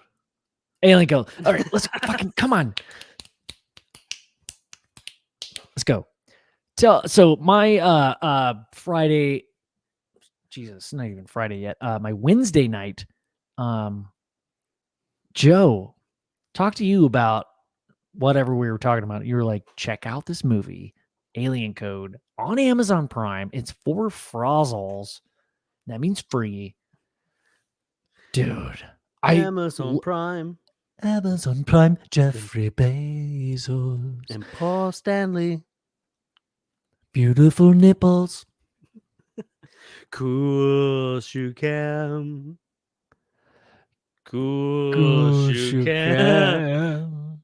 Amazon Prime. And Paul Stanley. Amazon Prime. We gotta Paul Stanley. We gotta get Clownvis, dude. Clownvis on the show. Hell yeah. Stop All right. distracting me from Alien Code, dude. You're the fucking one. Oh my god. Yeah, it's my fault. Sorry. I'm so bad at that. So the expectations going into watching this movie were very low, because every movie that I've watched that was alien related and was scripted has been kind of like, oh yeah, no, that was good. Aliens, cool, yeah. But this one was tight, dude. that fool Kyle Ca Ganya.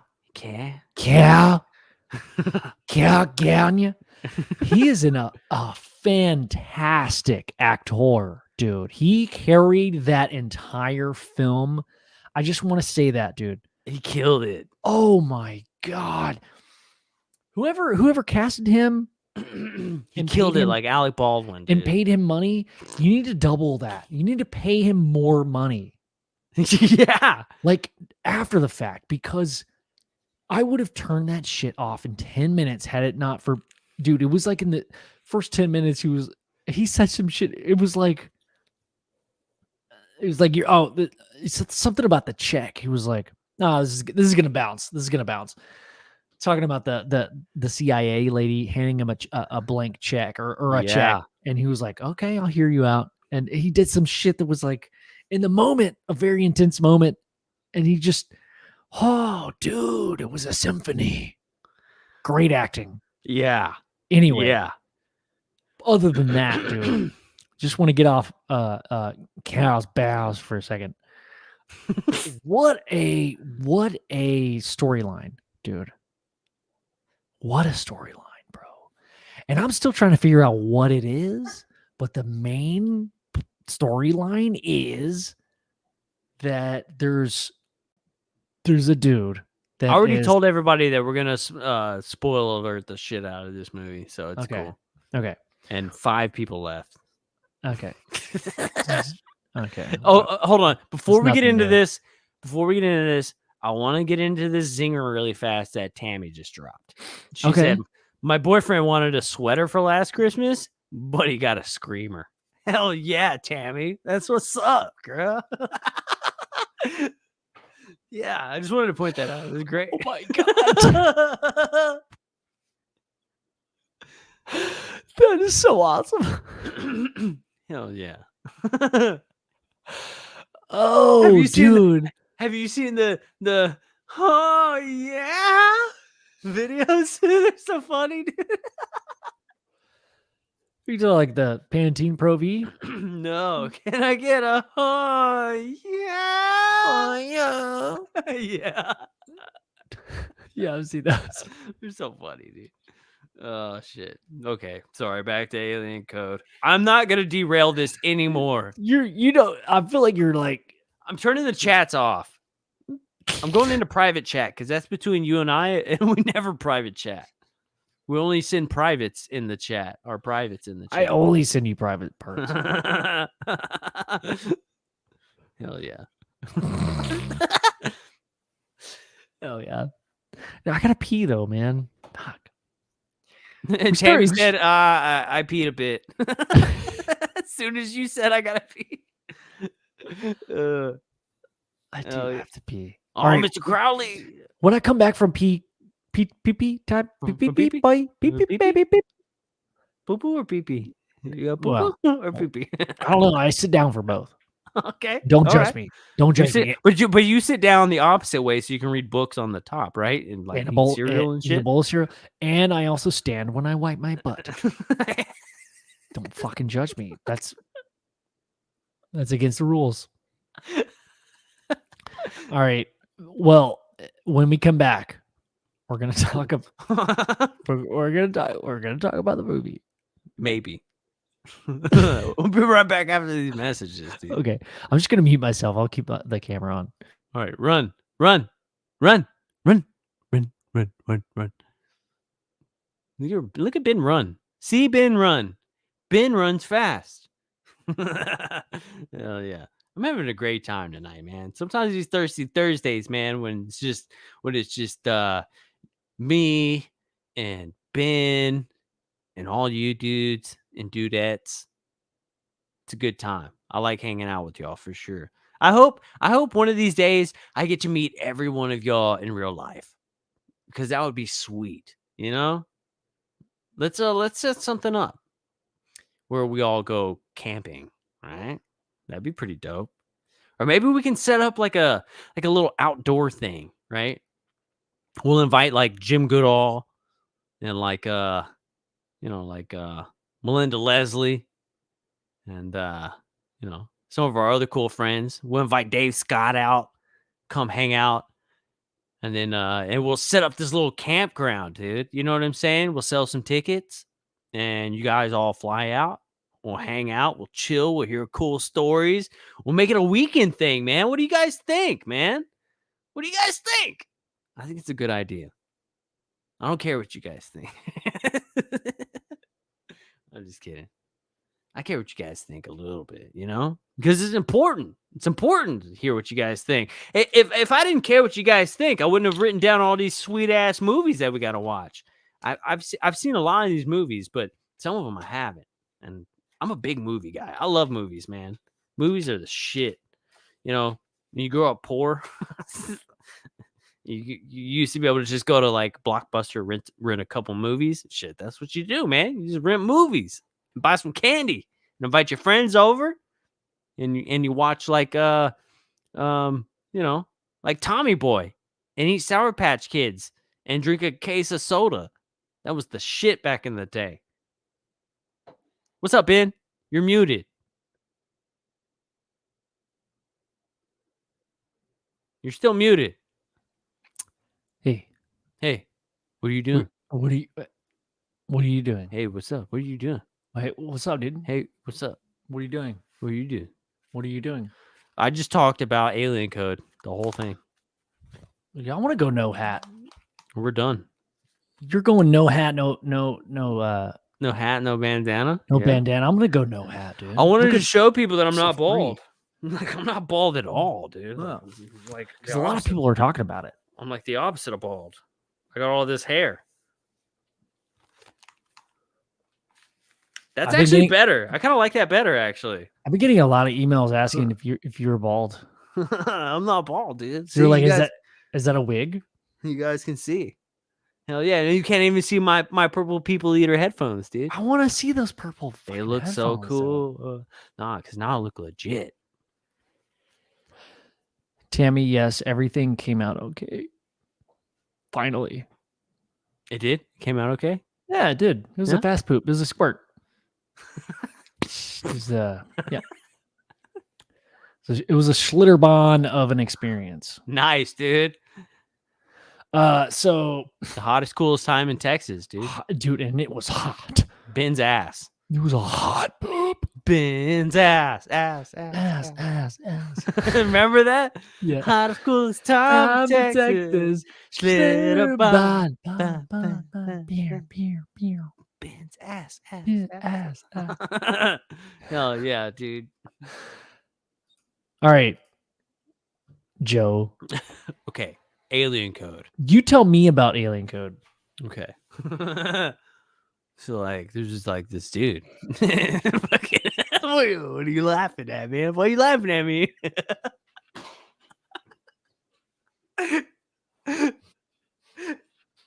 Get back on the microphone. You're leaving me hanging. Where'd you go?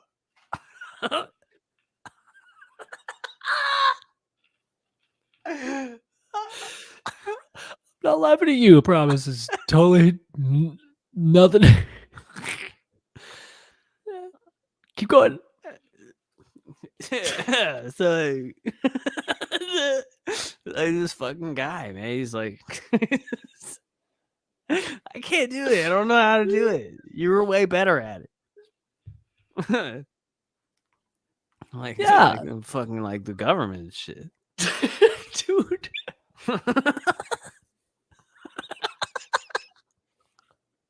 This fucking guy. And like computers are involved. This fool had a computer and shit. Had a computer, and like there's like a bunch of secrets. It was like people were like, no. And she was like, well, I don't even want to do it. They were like, no, don't. But they were like, I'll give you money. And they knocked at his door, and he was like, what are you doing? Doing in here. So, He goes to work for them, and then they pop in like every couple hours with sandwiches. Not good looking sandwiches. no, not at all, dude. Though didn't that sandwich look disgusting? It was way dude? too thin. Thin As somebody ass who's a big sandwich. fan of sandwiches, I was so disappointed in the sandwich that he got. And then I was like, you know what? This guy's working for like a massive, like private, black budget company, right? And Yeah. like they gave him that shitty ass sandwich with a fucking thing of like chips. You It know was like their budget. bro, it was all carbs. Yeah. You know their budget's way higher. They have a nutritionist, and they're just not telling anybody. Yeah, no, it's horse shit. It wasn't any. Was there chips on the plate? There was like this skinny ass sandwich. I It remember was like the two sandwich. It was like 2 slices of wheat bread, Yeah. and like there was like this thin layer of like some shit in there, and I don't even know if it was jelly or like if it was mayonnaise or like what it was, but it was like the looked worst terrible. sandwich of all time. And like I don't know about you, man, but like I like the crust. Thin. Are you googling thin? No, they didn't even look that It good. was kind of like that. Yeah, it was, but it was square. It was kind of like this. But no, that looks way tastier. Oh my god! Welcome to Subway. That's what the Subway's last resort. Sorry. The people that work there are so nice and so awesome, but like you should Google shitty sandwich. Well, I feel like that's a gamble. I mean, it might be, but like you might get like a not shit sandwich, shitty sandwich. Oh, got it.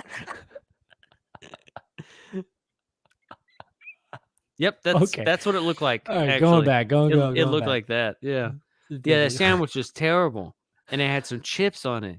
So it was like a regular ass white plate too. Well, let's explain.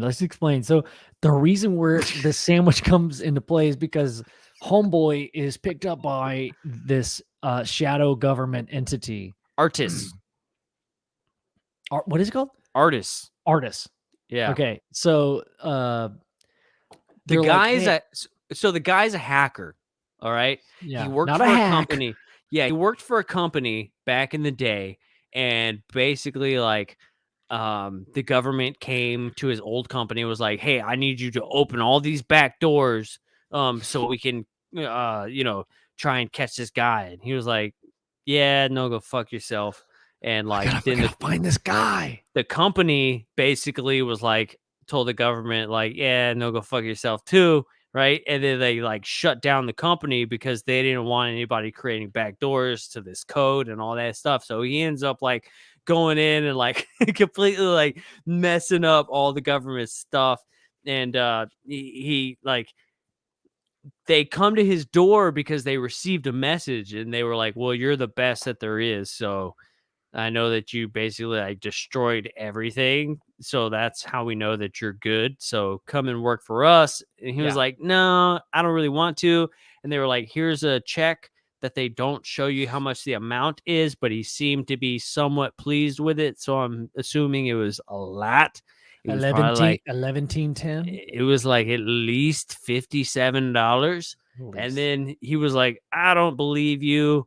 And they were like, well, we need you to sign this NDA. I'll pay you $57 to sign the NDA. And he was like, all right, whatever. So he ends up signing it. And then she tells him what's going on, that they had like seen a satellite, right? There's a satellite that they had picked up from space, and it was ours. It was a sexy looking, sexy satellite. Yeah, it was Ben and Joe's satellite that they had found in space, and they were like, yeah, it's ours. But this satellite seems to have come from the future, right? And Lynn, if you're sober for a reason, you don't need all those daiquiris down there, right? You stay strong. Let me have one. But if it's just the case that you're at work and you wish you had the margaritas, then fuck yeah, I agree. I wish you had margaritas too. So anyways, there's a satellite up there. They ended up retrieving the satellite, and they said that they believe it to be from the future, and they needed somebody to come and work on this satellite to see if they could extract this code and figure out what the message says, right? Yeah. Those guys are a trip, are they not? Wait, keep going. Oh, okay. So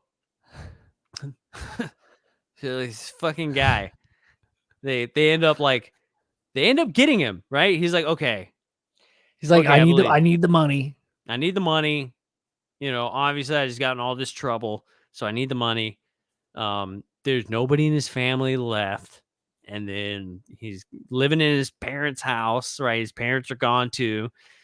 So they end up taking him to this facility so he can like reverse engineer this future satellite, right? Well, he finds out that there's a code that's involved, and apparently they find out that there's a like the Third World War is coming, and that this is supposed to be a weapon that we can use in this Third World War. So as soon as he figures that out, the same people that picked him up are like, all right, thanks for your input. We'll see you later. And they take him, they fucking drop him off. And he's like, what the hell?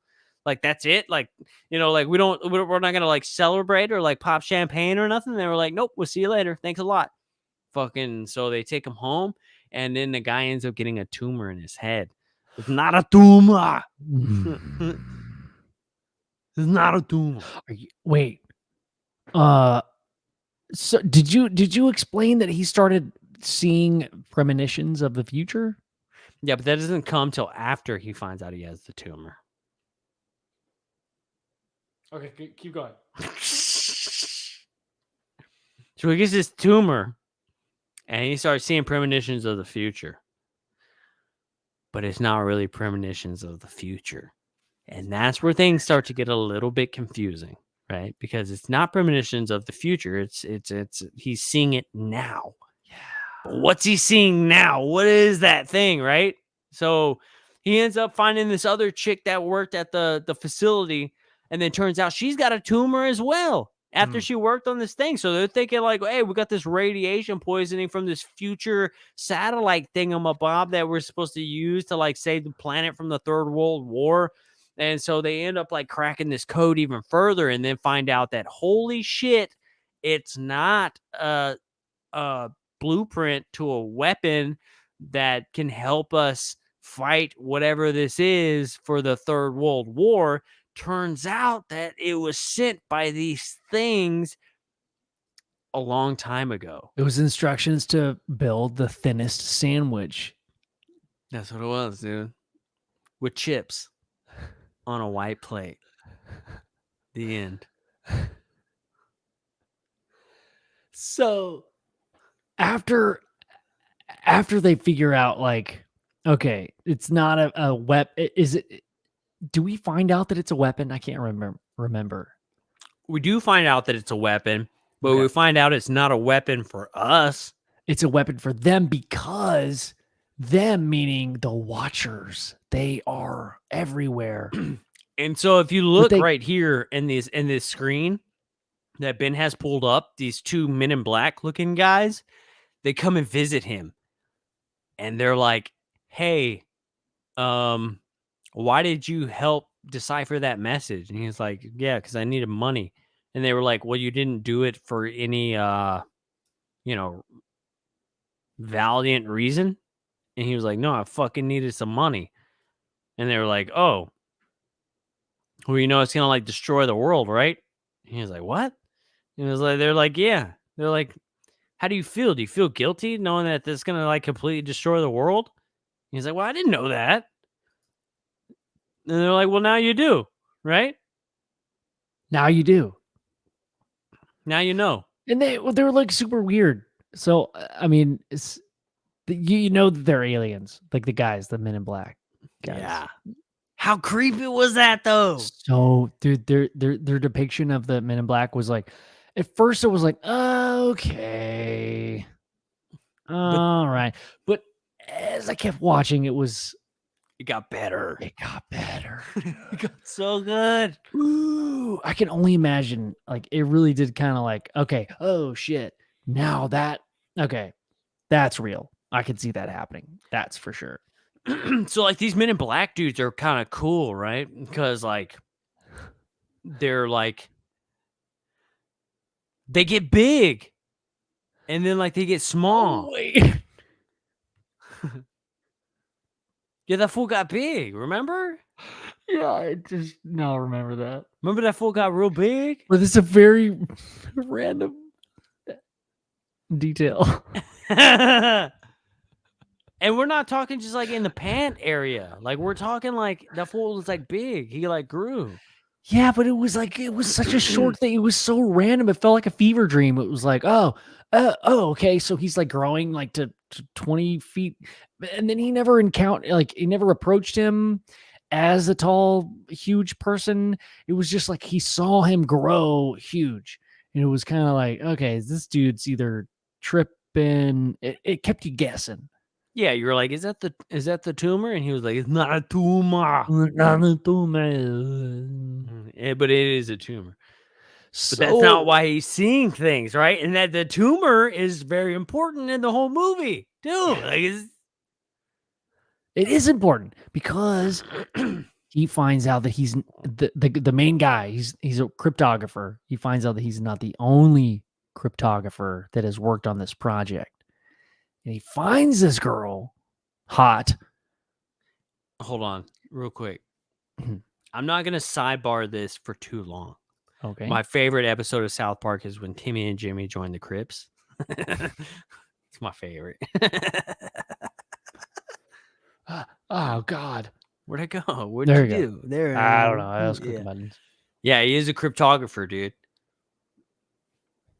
So what was the sidebar about Timmy and Just when they join the Crips, remember? Is that it? whenever they're like trying to start the Cripples Club and they go get T-shirts made and they run out of space, so it just says Crips on it, and then they like find some actual Crips and they join the Crip gang, and they're like, you gotta go kill some bloods, and like they're fucking walking across. They go to the gas station and they get all those marshmallows. and ginger ale, and then they like are starting to like walk back across the street, and like Timmy and Jimmy, since they're handicapped, they go real slow, and the 18-wheeler comes and it swerves and it crashes into the gas station full of bloods and it kills all those bloods, and then they get back into the house where all the gang members are, and they're all drinking marshmallows and ginger ale. And then they're like, man, y'all real Crips for life now, and they're like, yeah. You hear that, Timmy? We're real Crips now. Isn't that cool? And they're like, yeah, and they brought us marshmallows and ginger ale. And they're all like drinking ginger ale and eating marshmallows and shit. It's so funny.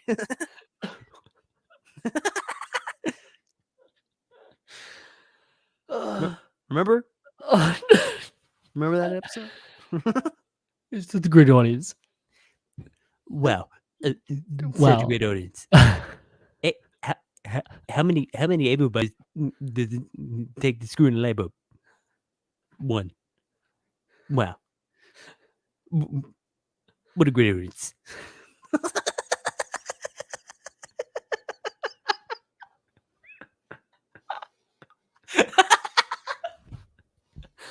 Keeping my face on the microphone. Oh, shit. Oh, God. We're doing so good. I know. Hell yeah. We're doing so good. So the main guy and this chick, they're Crips, right? Wait, how does that tie back into the Men in Black? Because they were cryptologists. That's why, yeah. So yeah, they're Crips. So the main guy and this chick, they're Crips, right? They're part of the Crips. Yes. Okay. Got it. So they decipher shit. Okay. That's what makes it important. And that's what made the South Park story important. Okay. Fuck. Jesus, the long build. The long. I thought you knew where I was going with that the whole time. I didn't. Okay, so the cryptographer. So he finds the chick hot. Finds out she also has worked on the same project and in close proximity as the sexy satellite who's turning everybody on. That Ben and I made, which makes everybody horny. Look, if there's one satellite that make everybody horny as hell, we made it. That's how you'll know. Yeah. Yeah. That's it. That's it, dude. That's all there is to it. The year is 2024. Scientists find a rogue satellite. And everybody is horny. Listen, I don't know if it's just me or if it's everyone.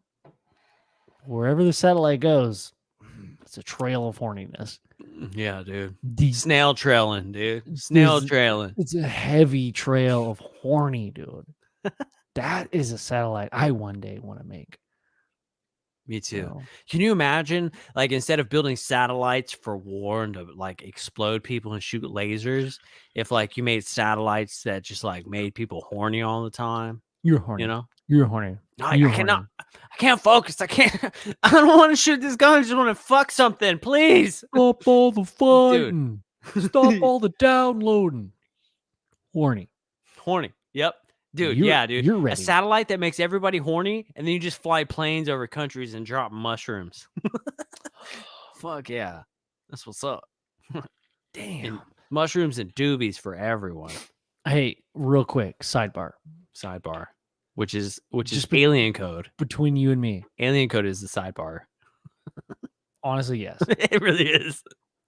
But just between you and me, dude, if there's a technology out there that can alter like the experience of the human brain, like from a UFO aspect, like there's a lot of abductee experiencers that say when they encounter a UFO, they often feel differently, like disinterested, or maybe sleepy. Sleepy.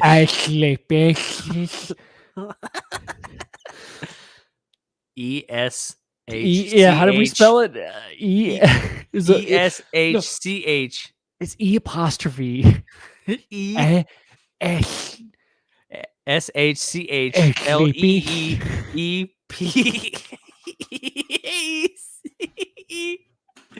Sleepy.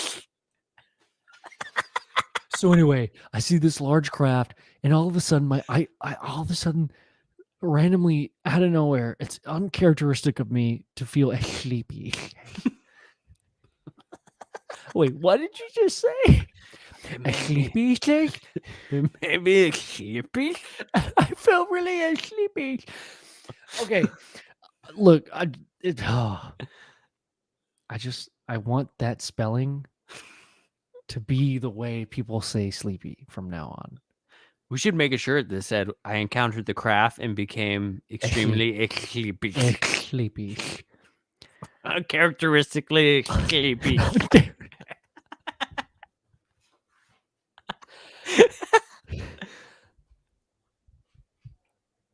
I feel like we have to say that we're not making fun of people that have experienced that. It's literally the way that sleepy, like as we were writing notes, we misspelled something, and then that just be snowballed and into this whole joke. Like what if, like, we're very serious talking about, okay, this experience, and all of a sudden, like, that person says,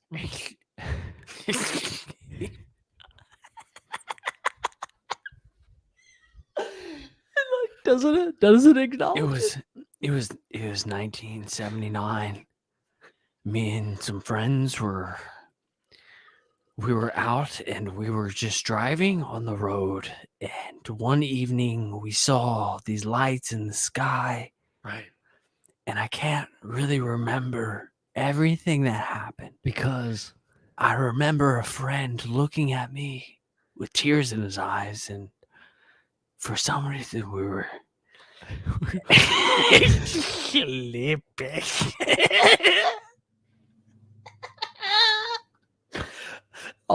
for some reason at the same time, All of us. we all got really sleepy. we all got super sleepy. We all got uncharacteristically sleepy. You have to say uncharacteristically because it sets you up for like a big bomb, and it totally lets you down when they're like sleepy. So uncharacteristically. Okay, let me say it serious. Hold on. Let me say it serious. Okay. And he looked my at me in my God. face. And for some reason, we all became very uncharacteristically sleepy.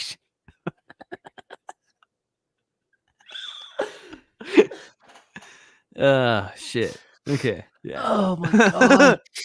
Oh shit. Oh No. fuck, that's so funny.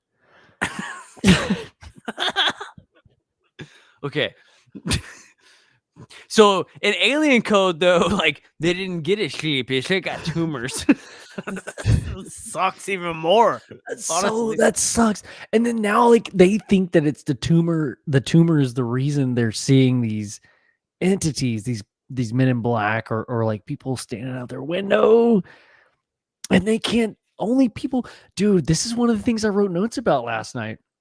I was like, how do you experience something and explain it to somebody else who has not experienced it? It's like somebody who's colorblind, and you're like, well, imagine like most of the world's colorblind, and everybody sees in black and white, and you see all these colors, and you're like, no, dude, I promise that thing's pink. And the person's like, what is the pink? The language you're speaking doesn't comprehend. What are you talking about? That's a different color. No, this is just a different shade of gray, man. What are you talking about? You're like, no, it's so much more than that. And all of a sudden, you're the crazy person. You know, how do you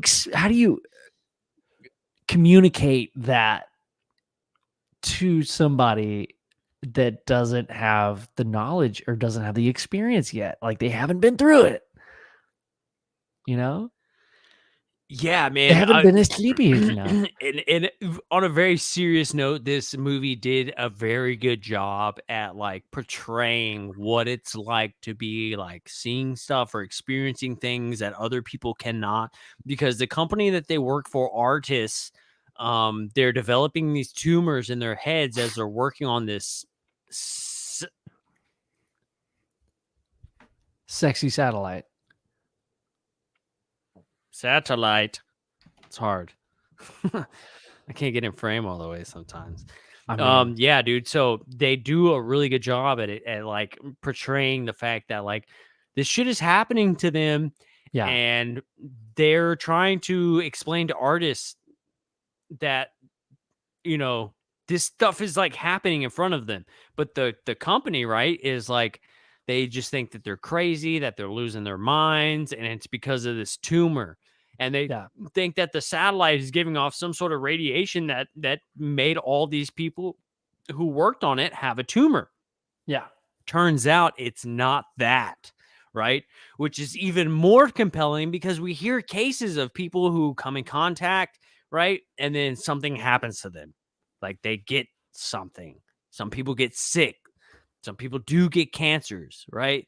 You look at the Bledsoe story. I mean, that guy was like cured of his Crohn's disease, and then all of a sudden he comes down with fucking rheumatoid arthritis, right? Like that's a real thing, dude. And so the people that are actually working on this satellite end up getting these tumors in their head, but it's not because of the satellite. What happens is they start to comprehend what's happening in this higher dimension. And as they begin to comprehend what's happening in this higher dimension, as a lower dimensional being that we are, they start to develop tumors because you're not supposed to exist in these higher dimensions. Yeah. So as you get taken into these higher dimensions, you actually become sick and you start to like, you like don't feel good, dude. Right? Yeah, doesn't feel great. So I'm not sure what makes a tumor, but to me, Cells. So cells begin to replicate in an inefficient way. So they're Well, like, I don't right? know if inefficient is the correct word because cancer cells are very efficient at what they do. Yes. Your body just has a hard time fighting them off, S- right? So So they replicate without any order. They just keep going. They're like, hey, party time. Let's go. they're like, boom, we're a tumor. Yeah. Hey, we're a tumor now. But so the I guess hold on, let me back up. So if our brain is as powerful as I think it is, by experiencing something from the outside world, does it begin to alter the biological effects of the cells itself? Like, that's the question that I came to last night watching this. Like, if we just see something, and I mean, there's so many different ways we could prove that. Like, yeah, if you see some beautiful shit, like you start to feel happy and your body starts to feel awesome and starts to, like, if you live in a beautiful place and you start to eat really healthy, all of it kind of it's an ecosystem. But if you see something that's totally outside of your dimension, what would that do to your brain? It might cause a short circuit where your brain's like, I don't know what to do with this, so I'm gonna do this thing. Yes. Boom. That's kind of what I was thinking about. Yeah. And even Cipherman, right? Cipherman is part of the movie. They end up meeting this guy. He goes by Cipherman. And so the chick and the dude, right? They're both seeing these like men in hats, like these men in black type people with hats on, right? Cipherman has been seeing them for a very, very long time. His tumor actually like went dormant. Like it's still there, but it's not affecting him. So he's been able to look at these beings for a long time. And his brain actually starts to evolve to be able to see this thing. And so he's talking about his good friend who's been standing outside for years, about like 30 years, he said. Was that Cipherman, the dude? The Cipherman, yeah. That was him. Cipherman? Yeah, in the cabin. So he's seeing this thing outside for years. And then they go to look at it and they can't see it. Dude, right?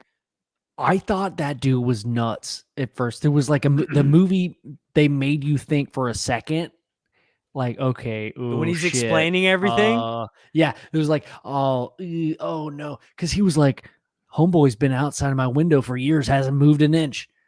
And I'm thinking, oh, it's a tree. Okay. Oh gosh. And then he starts to ramble on. Yeah. Dude, they approached that so awesome, dude. Because I feel like that sometimes. Like if somebody, outside in, if I start to ramble on shit, like that's how I feel. Like, oh, you start to lose the people that were like once interested in that one thing you said, and then you like keep going. And then you kind of lose them. That's how that moment made me feel. It was spot on. It was so good. Because they look out the window and they say, we don't see anything. And he's like, that's very interesting. I've had years to view him. Maybe my brain has developed a way to see him that you guys can't see him yet because they haven't gone as far or viewed them for as long, and the brain hasn't had time to alter enough to be able to see it. And they say, what does he look like? And he's like, it's actually very troubling. It's very, very scary. Yeah. What he looks like, right? True form. In his true form, he's very, very scary, shit. right? Yeah, dude. So they go and they're trying to like destroy the satellite, dude, that they were deciphering. Because turns out years ago, like there was another satellite that we had recovered. And the only reason that they were bringing people in is to decipher the satellite messages. But turns out that everybody that came in to decipher it would come up with a different message. So everybody was getting a different message. And that's why Artis was pulling people to see what kind of message they were going to get. Because everybody that had a different message, you were able to put it together like a puzzle. And you were able to find out the actual true message of what was happening. Right? Which is kind of how I view like modern day religion, right? All the religions are like kind of different, but like also kind of the same. And if we all took that fucking message and put it together, it might make a little bit more sense. Instead of just being like, nope, you're wrong. That's not what it says, right? Because maybe just like these higher beings, these higher dimensions sent a message. You look at it. The message is exactly the same, but different people are able to interpret this message in a different way and take something different out of it. Then you put it all together and then it makes sense. Just like religion. Just like religion, right? That's kind of the way I feel about it. Oh my God. I love that so much. Yeah. I feel like they kind of try to put like a religious kind of like undertone to the thing, you know? I don't know if it was intentional, but that's like kind of how I felt about it. Well, the route that I took in my head was that the Bob Lazar story where he says, okay, everybody it's so compartmentalized that, you know, you have a room full of brilliant scientists, but you're in and out at different hours. You're all working on the same project, but different parts of the same project. And they're somebody at the top is trying to piece it all together at the end of the day or the end of the month or whatever. And we never really get anywhere. That's where my head went with that. But I love that your head went to the religion aspect because that makes a lot more sense. And it's a lot older. Yeah. It's a lot older. This shit has been happening for thousands of years. Because remember, Cipherman said that the original satellite had been there for hundreds of years. And it was sent there until we evolved to the point to where we had the technology to actually retrieve it. And so we retrieved the first satellite at the beginning of our space age, right? We retrieved the satellite. And what was really, really cool was the way that the Cipherman described the blueprints. The first blueprint was an anchor, is what he said. And he described it as like, imagine this, okay? Time. I believe that their time is one moment. Yes. Time is one moment to them. So all time exists in one moment for them. It's like kind of like the Arrival. Right. So imagine, right, that you're watching a movie, right? So if you think on a higher dimensional level, looking in on us humans, we're kind of like a movie, right? So as a human, imagine you're sitting on your couch and you're watching a movie. This movie has a start, a middle, an end, but you have a remote control. You're viewing these things and you can fast forward or rewind or pause or stop or pop in wherever in that movie that you want to go. It all has to do with that remote control. So the first blueprint was the remote control to our reality, right? Now, the second part of the blueprint that they were working on was the weapon part, right? This would be the equivalent to you watching a movie, but being able to insert yourself and interact with characters. Right. in the movie. And that's how he explained it, which was so interesting. And I was like, holy shit, right? Because to them, time is a moment. So one of the most coolest parts of the whole movie that I thought happened was whenever he was like, oh shit, we're standing here in this room and we're talking, but these things are watching us all the time because technically they could be here 6 hours in the past or 6 hours in the future, standing here watching this conversation happen. Not at this moment while we're having it, but they can be here in the future or the past observing this exact moment that we're having. So they're always here.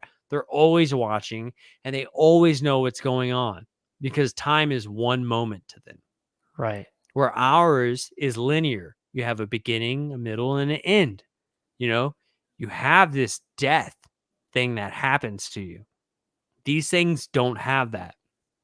So we're encountering these beings that are interdimensional, right? They're interdimensional beings. And so Because they do not they're not defined by the laws of time and space. That's why Right. they're interdimensional, right? Because Right. they don't have to abide by those laws. And that's why they're here, because they're just interested to see how we live in this space where time matters. That's the only reason And that they're here. The is thing, to just observe it. so he keeps saying we are interested. We are curious. We are curious. And then he says, like, why would a conscious being choose to live a life of perpetual suffering? And dude, it just broke my entire brain. Right. Because it's like they kind of illustrate this path of that you kind of can sway what is reality by one generation, maybe two. And reality is not what actually is, it's what we agree upon. That's what it hit upon for me. And dude, we're this is only like this is only 2 points of this whole, like the very ending of the movie hit on like 18 different points that like blew my freaking brain. I had to keep pausing it. I was like, I gotta drink some water. I gotta be like aware for this. Cause it was amazing. But like his answer is the reason I think he got a second chance, right? Because his answer probably mind fucked the alien or the interdimensional being, right? His answer, like, completely, like, I would assume if I was an interdimensional being and time was only one moment to them, right? And he asks them, why would a human with that level of consciousness, right? Because, and that was another interesting part, is that humans have a level of consciousness that should be in a higher dimension. But for some reason, we're stuck here in this lower dimension. That's why they were interested in us, because they were like, how does a being with such high consciousness live in such a low dimension like this? So that's why they were curious about it. And what does he say? You know, he says, why does a being with such high consciousness like yourself choose a life of suffering this way? And what does he say? He says, because we don't get to choose what happens. Right. I didn't choose to be here. I didn't choose to work for artists. I didn't choose these life paths. Things happen and we have to deal with them. But these beings, if time is one moment, they already know what's happening. So they have a choice. There is no choice. Yeah. Which brings it back to the religious aspect of like, now they have become gods, that they know the difference between good and evil. They have a choice in their destiny. Right. That's how it all ties in, because does that not sound like the sentence structure of an all-knowing being that knows beginning and end?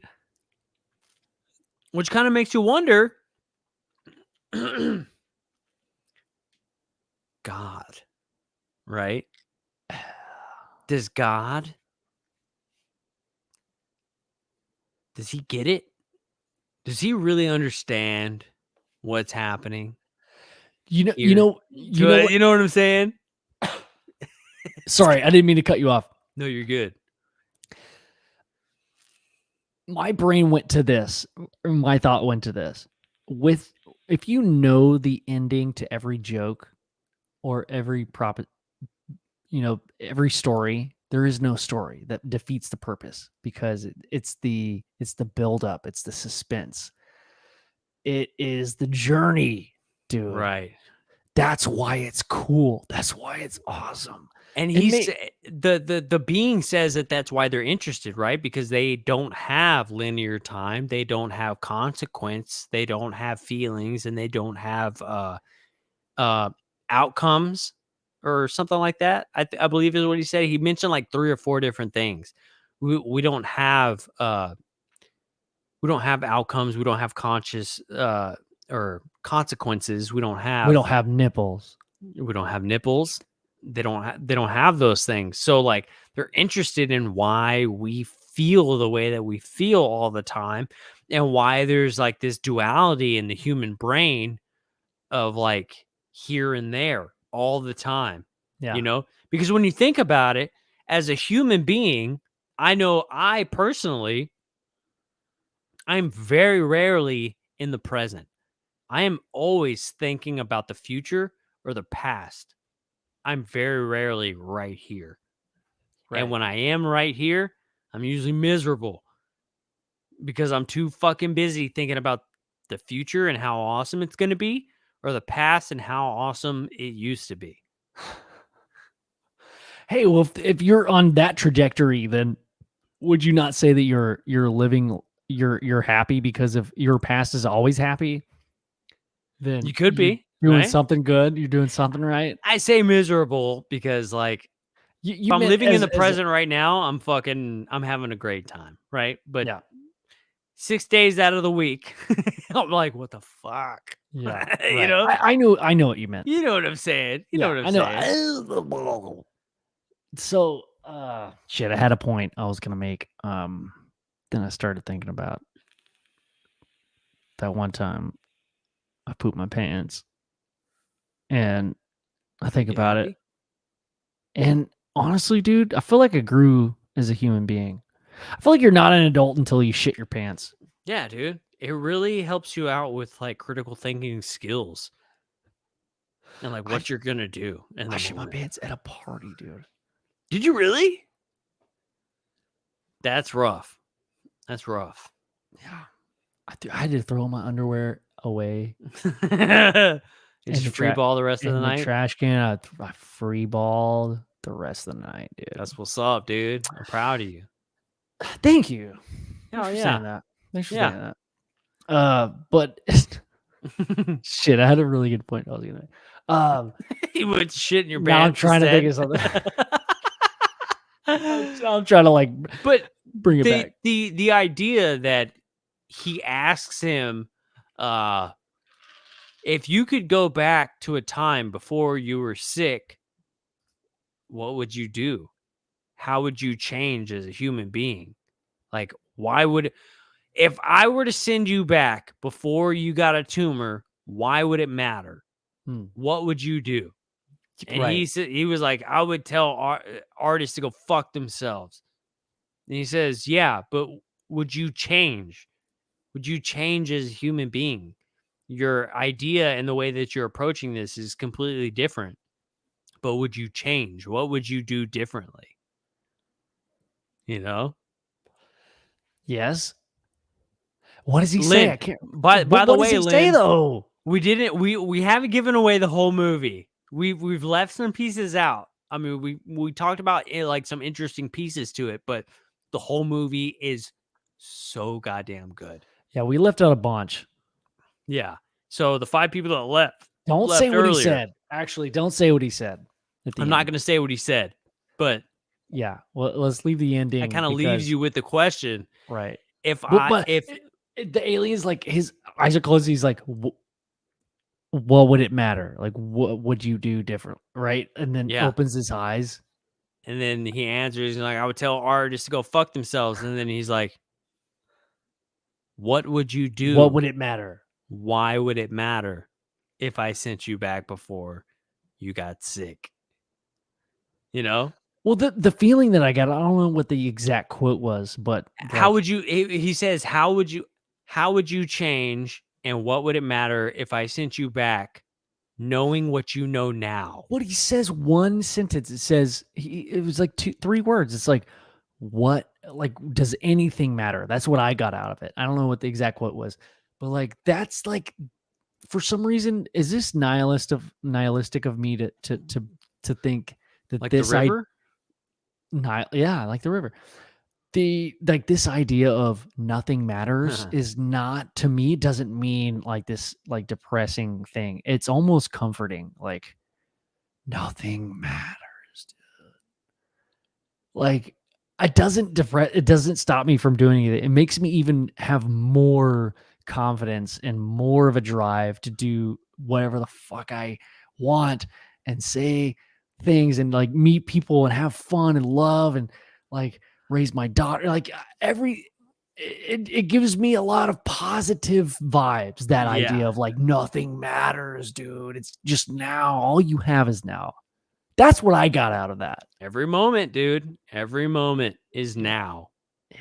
Now. Just like in Spaceballs, where they're like, now. And he's like, now? And he's like, well, it's been like 5 seconds ago. He's like, wait, 5 seconds ago? He's like, but now we can go. He's like, now? No, not now. Now has already happened. It's in the past. As soon as you say now, it's already over. It's in the already over. past. Yeah. Yeah. Yeah, dude. So what would you do if you were given the green light to go back with every like you, Joe, or replace old Joe? We don't know what happens to old Joe, but you Okay. replaced back like shit, like 18 years old. What would you do differently? What's one thing? Hell yeah, bro, I'd be a pimp. Hell yeah. I learned that game. You know what I'm saying? Be a fucking You'd pimp. learn that game. I learned that game. You know what I'm saying? Fucking pimping ain't easy. Shit. It isn't, dude. That's why Pimping is everybody... not pimping is not easy. Here's the thing. No one gets that. Like it's Yeah, such everybody's it's so funny, but no, it's not. No, it's not. It's not funny. It's not easy. And it's not easy. I would invest in Apple. You would invest in Apple or Google or some shit. I would. Yeah, if I went back at 18, I'd invest in Google, Bitcoin, fucking Zoom. Yeah. You know why? You know why? Is because money can buy some happiness. Hell yeah. I'm just saying it could. Yeah. But also, I'm not done. That's not over. The other thing I would invest in, I would invest in after I made money with Bitcoin, I would buy a t-shirt factory that made V-neck t-shirts, the soft ones, because I would like to wear just that one t-shirt and maybe 5 different colors for the rest of my life.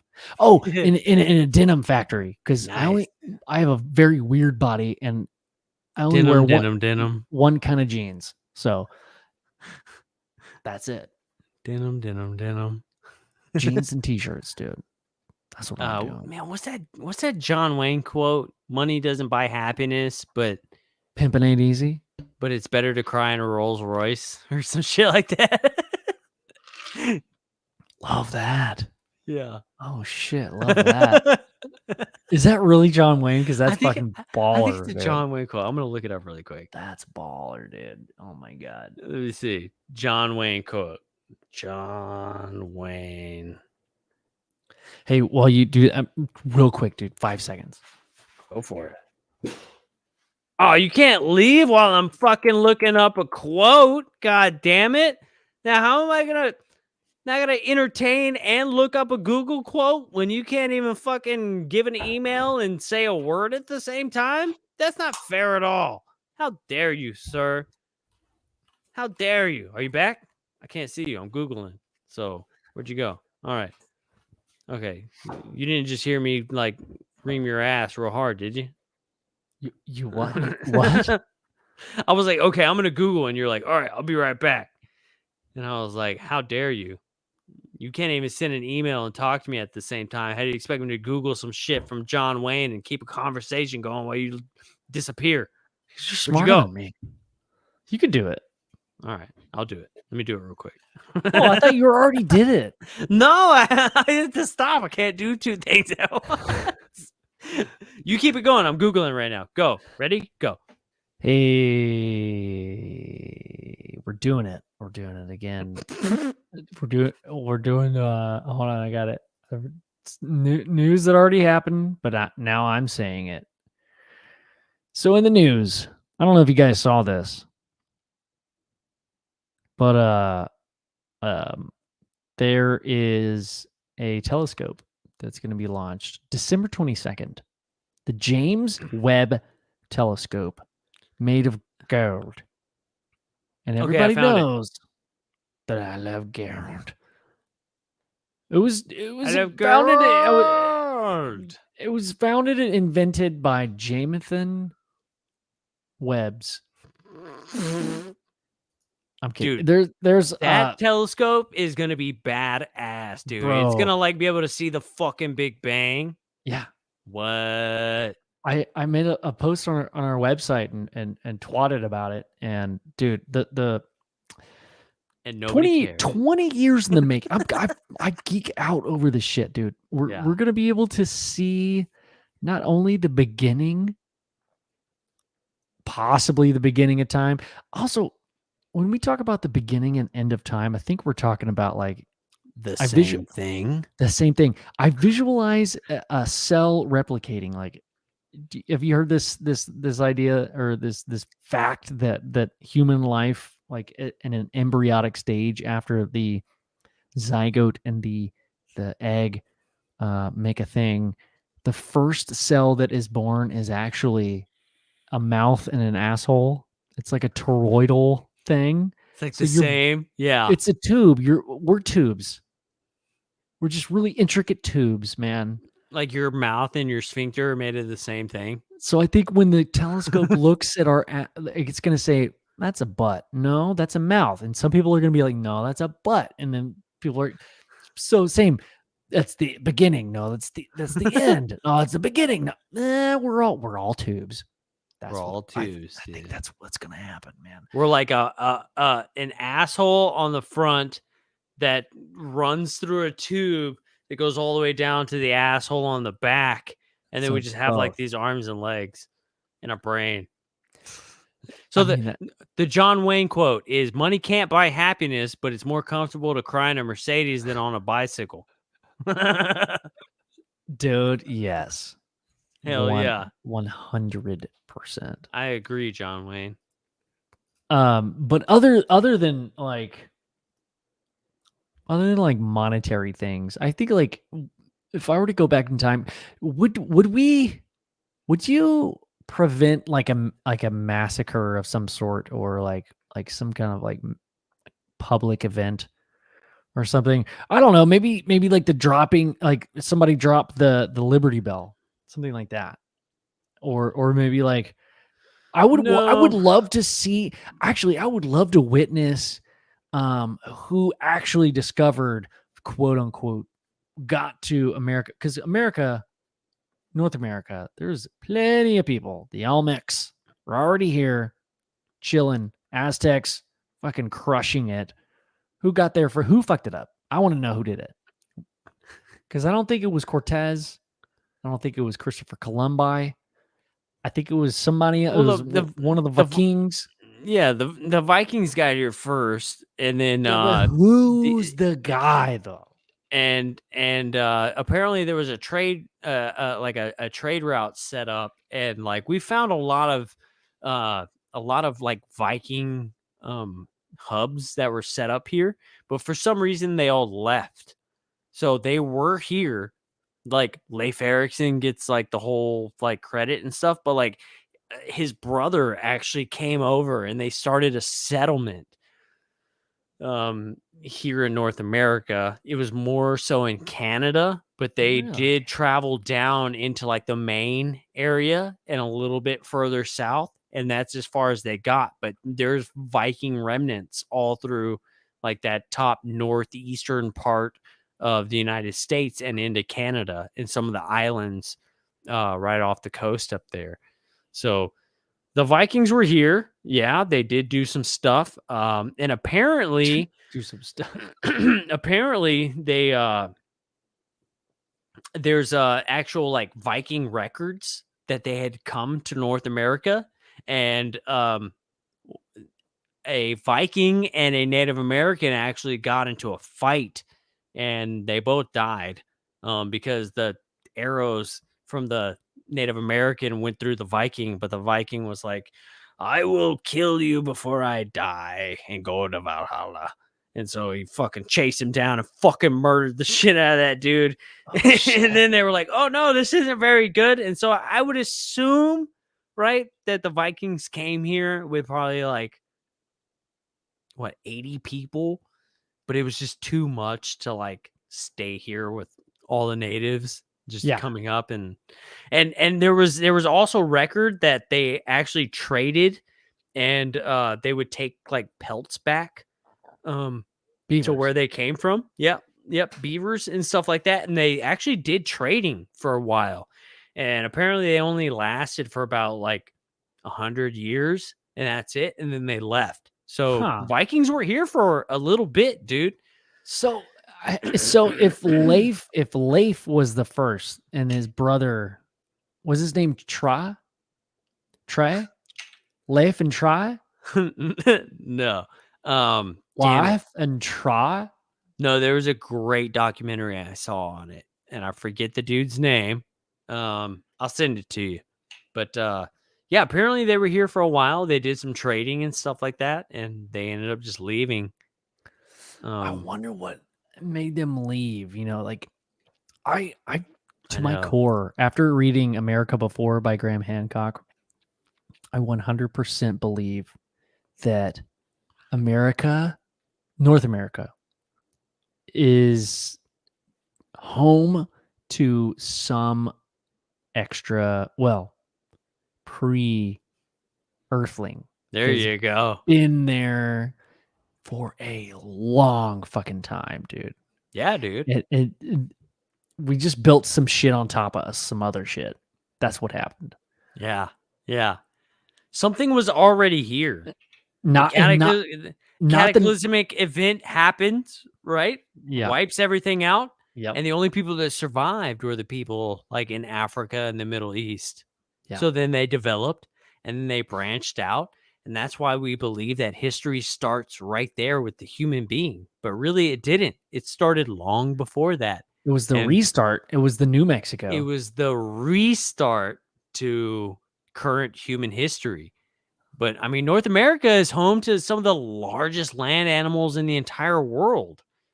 Big ass beavers, dude. Yeah, Africa is known as like having the continent with the largest land animals on it. But apparently North America was the continent with the largest amount of land animals. Now, at that time, like, were the fucking continents connected? Yeah, maybe, probably. I don't know. You know what I'm saying? But, like, they were in this region at the time when it happened. So, I agree. I think there was something here before all that shit went down. What I want to know is, so let's put this out there. So, if we agree that there was a civilization that lived in America before the younger Dryas, as Graham Hancock and his constituents believe, Robert Schoch is one of those dudes. I mean, if you guys listen to the Joe Rogan show, it's like literally what they talk about.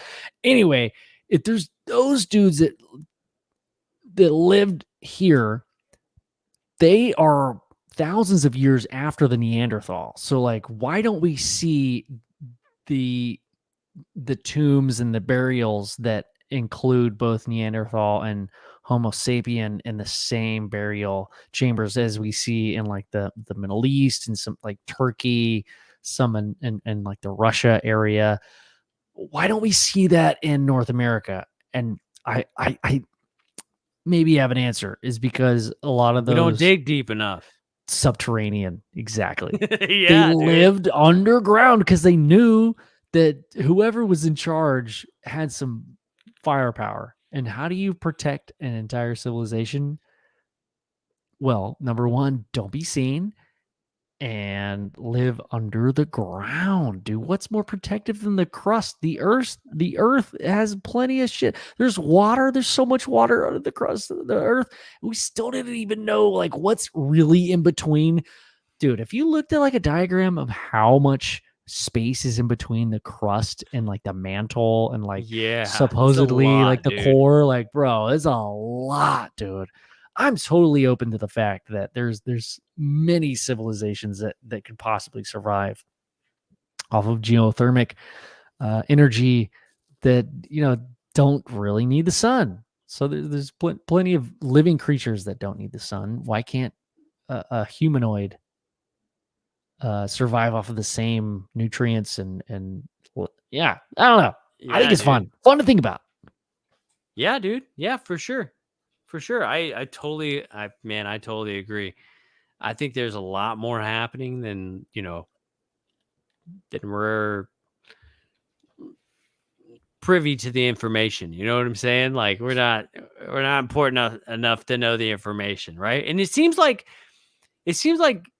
geology and like archaeology is like a very stagnant form of science, right? That seems like some shit that doesn't want to change. Hmm. Yeah, Yeah, we're 'cause always ego. constantly finding stuff about space and the ocean and like our bodies and like biology and like we're always finding new insects and shit. But why is the fucking history always the same? Like it doesn't change. You're telling me within the fucking hundreds of years that we've been studying the world that like archaeology just hasn't changed? Like, is that what's Dude, going on? Like, why is archaeology like the thing that like is fucking set in stone? Like, this is what we know. You know what I'm saying? It's so weird. It's so weird. I actually had a Facebook conversation with some people about that the other day. And like, just seems stagnant. It's like Yeah. it's like the religion of science. Like, you can't question that shit. Yes, dude, because at that point when you don't entertain anyone else's not belief, sorry, anyone else's evidence, then it becomes a belief. Yeah. Yeah. If you negate if you say, oh, I'm not going to even have that conversation, sounds like a belief, dude. Sounds Yeah. like you Yeah. believe in something, my I saw this friend. thing. I saw this thing the other day, and it was like, yeah, it makes perfect fucking sense. Like when people say, "Why are you questioning science?" That phrase is the most unscientific thing you could possibly say because It's literally science what is science nothing. is. Yeah, it's just questioning that to challenge it, to move it forward. So when you fucking assholes out there are like, "Why are you questioning science?"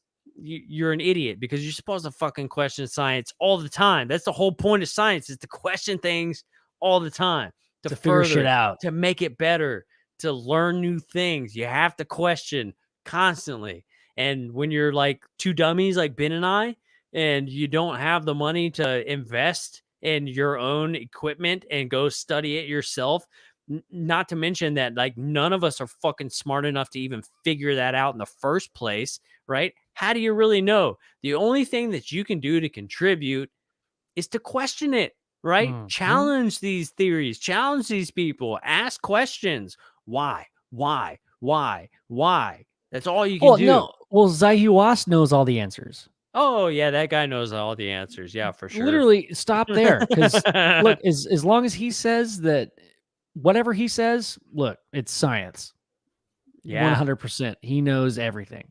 Hey, Justin Dude, said that coins found in Newfoundland and a Buddha statue, which is interesting because ooh, they've really? done some digs in the Grand Canyon here in the United States, and they've also found statues of Buddha and Mhm. unks and things that were from the Egyptian Empire. And how the fuck did that get over here? You know what I'm saying? That's pretty Yeah. wild. I can't find the comment. Sorry, dude. Um, Let's see. Pyramids. Whoa, pyramids in Wisconsin Lake, but nobody knows who built them. What? I gotta That's look that interesting. up. I'm looking that up Okay. too. Hell yeah, Holy Vash. Thanks, dude. shit. That's what's up. Gosh. Dude, okay, so I wrote this down the other night. Okay, so it says, it's just a thought that I have. We were talking about like what scientists find like old species or so anyway.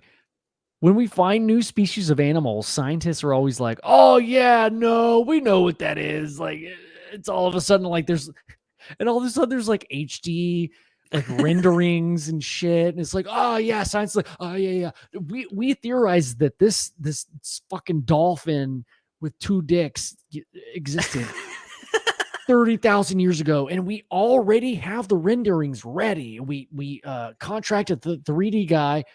We've already got it. So it's like as soon as it breaks on the news, oh, there's a species of whale that was discovered in the center of South Africa. Oh shit. There's somebody that's like, I've got it. I've got the 3D renderings. It seems kind of suspicious to me. Like, oh, well, dude, that's the whole thing, right? Is that like by the time that they tell you this has happened, they've been studying it for probably fucking 20 years already. And then it comes out in the news, right? Because there's this like there's this thing that's been floating around Facebook, and I know everybody here has seen it. Yeah. Stanford scientist Gary Nolan has talked about now he's been studying abductees for all these years, and Stanford is now coming out with these studies. Well, you and I have some inside information that fucking no shit. Gary Nolan's been doing this shit for years already, right? Yep. And it's just broke on Facebook just recently, and everybody is like, look at what Stanford's doing right now. And it's like, no, we've been talking about this for like they've been doing this for years. Not Eric, to mention, we've been trying to get a fucking interview with Gary Nolan for about 2 years now, right? On this study. And they're all like, well, I don't really know because I don't want to be in the public eye. But hey, guess what? Now you're all over Facebook, buddy. Yeah. Time to come interview with us. Eric Mitchell. We've doing a documentary about him for 2 years. He's been saying, hey, I have connections in Harvard. We haven't, look, our lips are sealed. Okay. We're not going to whatever. Cause they said, we don't want anything to do. Like, don't tell anybody. And now they're coming out with all this shit. I'm like, motherfucker, dude, we've known about this the entire time. And Eric Mitchell was a part of that study, and he knows everybody that was involved. I was a little pissy when I first saw the article break. I'm not even gonna lie. I was a little pissy about it. Yeah. I've seen him in documentaries before, and yeah, I was a little pissy about it. I'm not even gonna lie, dude. I'm not even gonna lie. So you shitting me right now? You shitting me? You want to keep that a secret? Well, don't show them your nipples. I'm not showing anybody my nipples. Don't do it. That's all I'm saying. Don't show them. They don't want to interview. You don't get to see my nipples. So don't do an interview with Joe if you don't want to see his damn nipples, dude. Take that, Gary Nolan. Take it. Take that. You don't get to see my nipples. It's imagine. I'm not mad at him. I'm not mad at Stanford, right? I mean, I'm sure there's a lot of shit going on, with he's been like kind of with the theoretical physics working group, also known as the aviary. They won't always trying to be silenced and shit and calling them up and being like, hey, don't be talking about this. All right. My name is Christopher Green, and you shouldn't be talking about this shit. Right.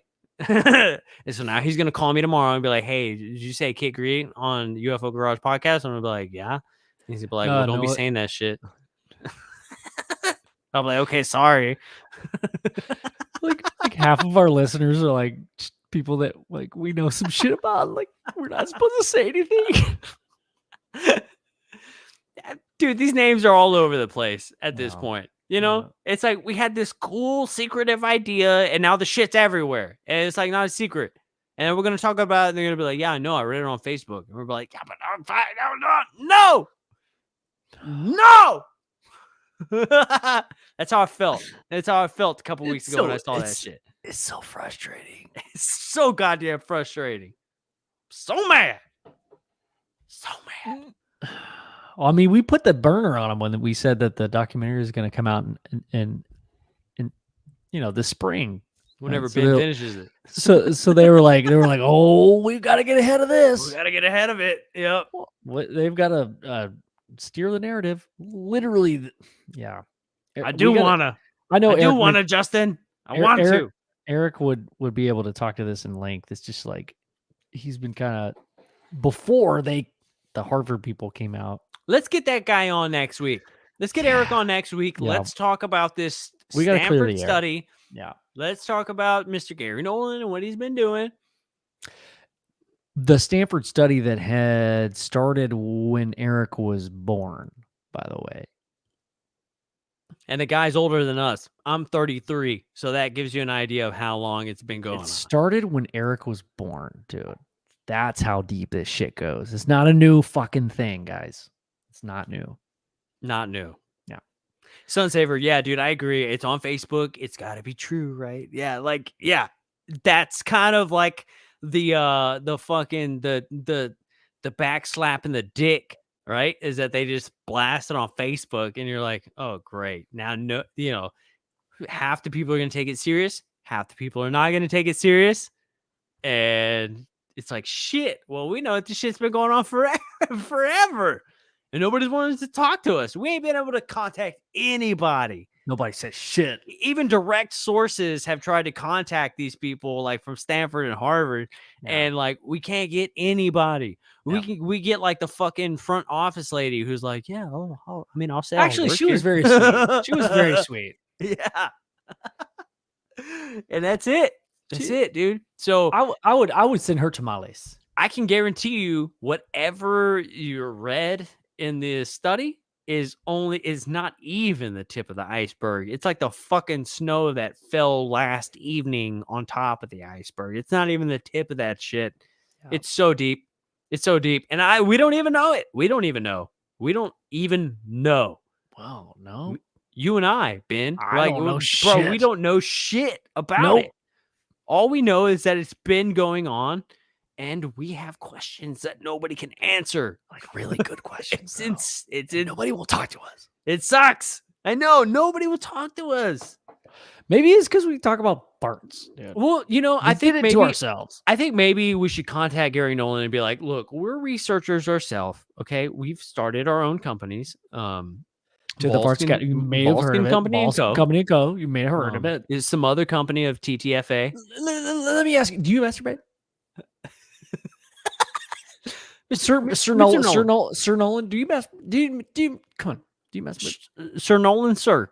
Well, you were contributing to the power source that runs these UFOs. Everybody obvious. Knows this. It's fucking obvious. Everybody knows this. Look around you, dude. All 2,460 subscribers to us already know this, dude. People think it's funny and it's a joke, but it's fucking not. That's what's gonna be funny, dude. At the end of this rabbit hole, and we do find out that we're right, bro. That would be so funny.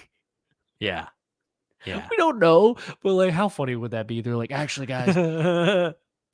It's sexual energy that drives.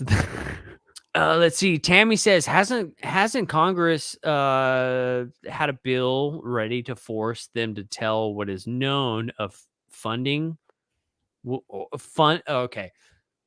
Hasn't Congress passed a bill that's ready to force them to tell what it is, or the funding will be cut? So that's kind of the issue, right? Is the fact that like all these people in Congress that don't know fucking anything, what's going to happen is they're going to be like, hey, tell me everything you know.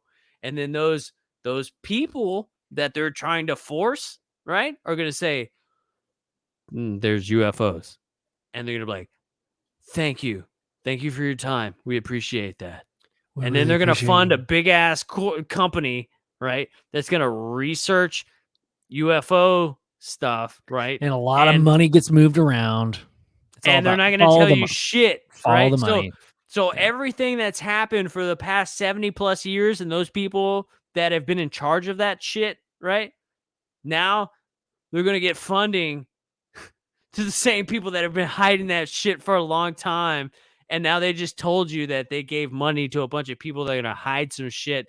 And they're going to expect you to be like, oh, look, the government funded a UFO program to these people. So now we'll find out stuff, but you're not going to find out anything because it Shit. went to the exact same people that have been hiding this shit for a long ass time. We ain't going to know anything. So Yep. congratulations, everyone. So just don't pay attention. I mean, it's cool that the government's talking about it, but I mean, we always say this, dude. It's like it's like Dan Warren said to us when we were hanging out. It's death by 1,000. Right. Well, yeah. She also says, I think this bill is pretty specifically written to find out all the info, right? But if you don't know any of the info, how do you know that you got all the info from the people that have been hiding it in the first place? Yeah. All they have to do is go and pull 10 to 20 fucking documents and send it and be like, Well, all right, that's what we know about it. Sorry. Well, look at the acronyms that they use. It's stipulated only as UAP. When did UAP first surface? In 2014.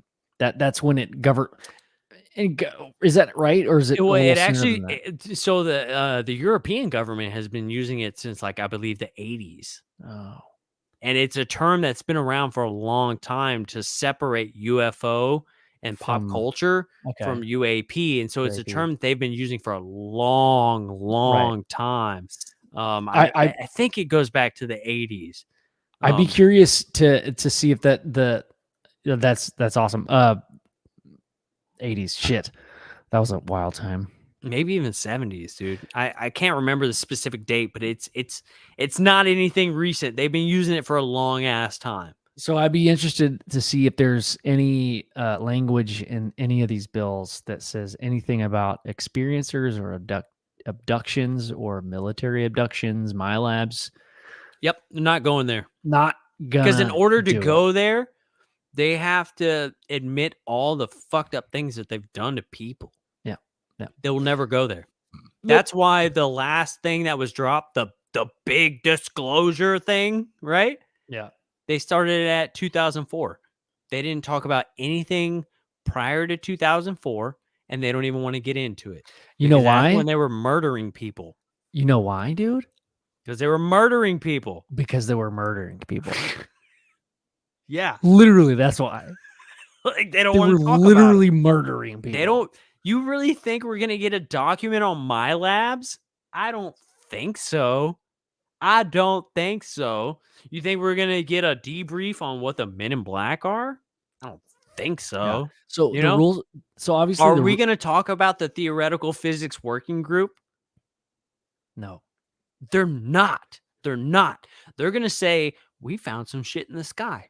We don't know what it is. It's like a thing we saw in the sky as far away, and like no one knows, and it's kind of cool, and everything we have is in black and white. Yeah, everything is also like night from vision. Far away. It's two colors. It's two colors. Promise me, it's a gradient between gray and black, and then like a dark green, and then like a light green. And it's in no way we could ever edit that, and that's okay. Some people say this is the most easy way to edit film, as far as you know, like CGI. You know, if you're working with a color spectrum of 16 colors, maybe a PNG or a GIF 24, pretty fucking easy to do that. Anyway, dude, I feel like we're overcutting on we're kind of at the end of our. We finally got into the good shit. I know. At the 3-hour mark. That's how it usually is. Oh, that's how it usually is, though. Let's talk to Eric this week. Let's see if we can get him on so we can talk about this next week. I know he's ready, dude. He's got a fire lit under his ass. He does. And the rules have changed. They can't murder anybody anymore. So well, they can, but you know.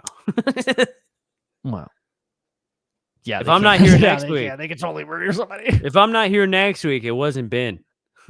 Let's just say it wasn't me. No, dude. But I thought it would be funny if you just did the episode tonight. That would have been hilarious. You're like, hey guys, it's totally Hey guys. Hey, It's kids. me. Heck yeah. Guys, y'all, thank y'all so much for the super chats tonight. Really appreciate the support and all of you that have shown up tonight and hung out with us. If you're, in and out, just showing your love in the chat, that means a lot to us. And Hell yeah. everybody that's bought shirts and merch, you are so awesome and near and dear to my heart. And we have just a lot of love, right there in the kicker. You know what I'm saying? We have some cool stuff coming up that it's very exciting and it's very fun. It's very fun. We're not telling nobody. I'm not gonna tell shit, dude, Not until until it's it like happens. not until it's happened. But holy shit, guys, stay tuned. It's gonna be a fun year. 2022 is our year. Hell yeah. It's the year of the garage. 2022, man. Year of the garage. It's not the year of the rooster. I promise you. It's the year of the garage. It's a new constellation. Look it up. That's our new app. Cause We fucking- rename. hey man, we were fucking we were made for the stars, bro. You know what I'm saying? I want that app where we're like we rename constellations and they're like fucking like dumb things. It's the monkey, dude. Wait. No, that's the small monkey. And we redraw them. Make our own constellation with stars that don't even matter. Because there are a lot of like smaller stars around the bigger ones. This one is called That Shit Is Tight. But we can literally write it out though. Yeah. You can't see that shit is tight unless you're on like Mount Kilimanjaro, dude. Yeah, you have to see That Shit Is Tight on Mount Kilimanjaro. That's the only way you can see that shit And is that tight. shit will be tight. It's gonna be so tight. Oh shit, man. Hell yeah. All right, man. Well, that was a blast. It was. That was a lot of fun. Yeah, all right, dude. bro. Well, I'll talk to you later, man. And I love all you guys. And this was another episode of UFO Garage. Talk to y'all next time, man. Love Peace. y'all. Love y'all. Later. Bye.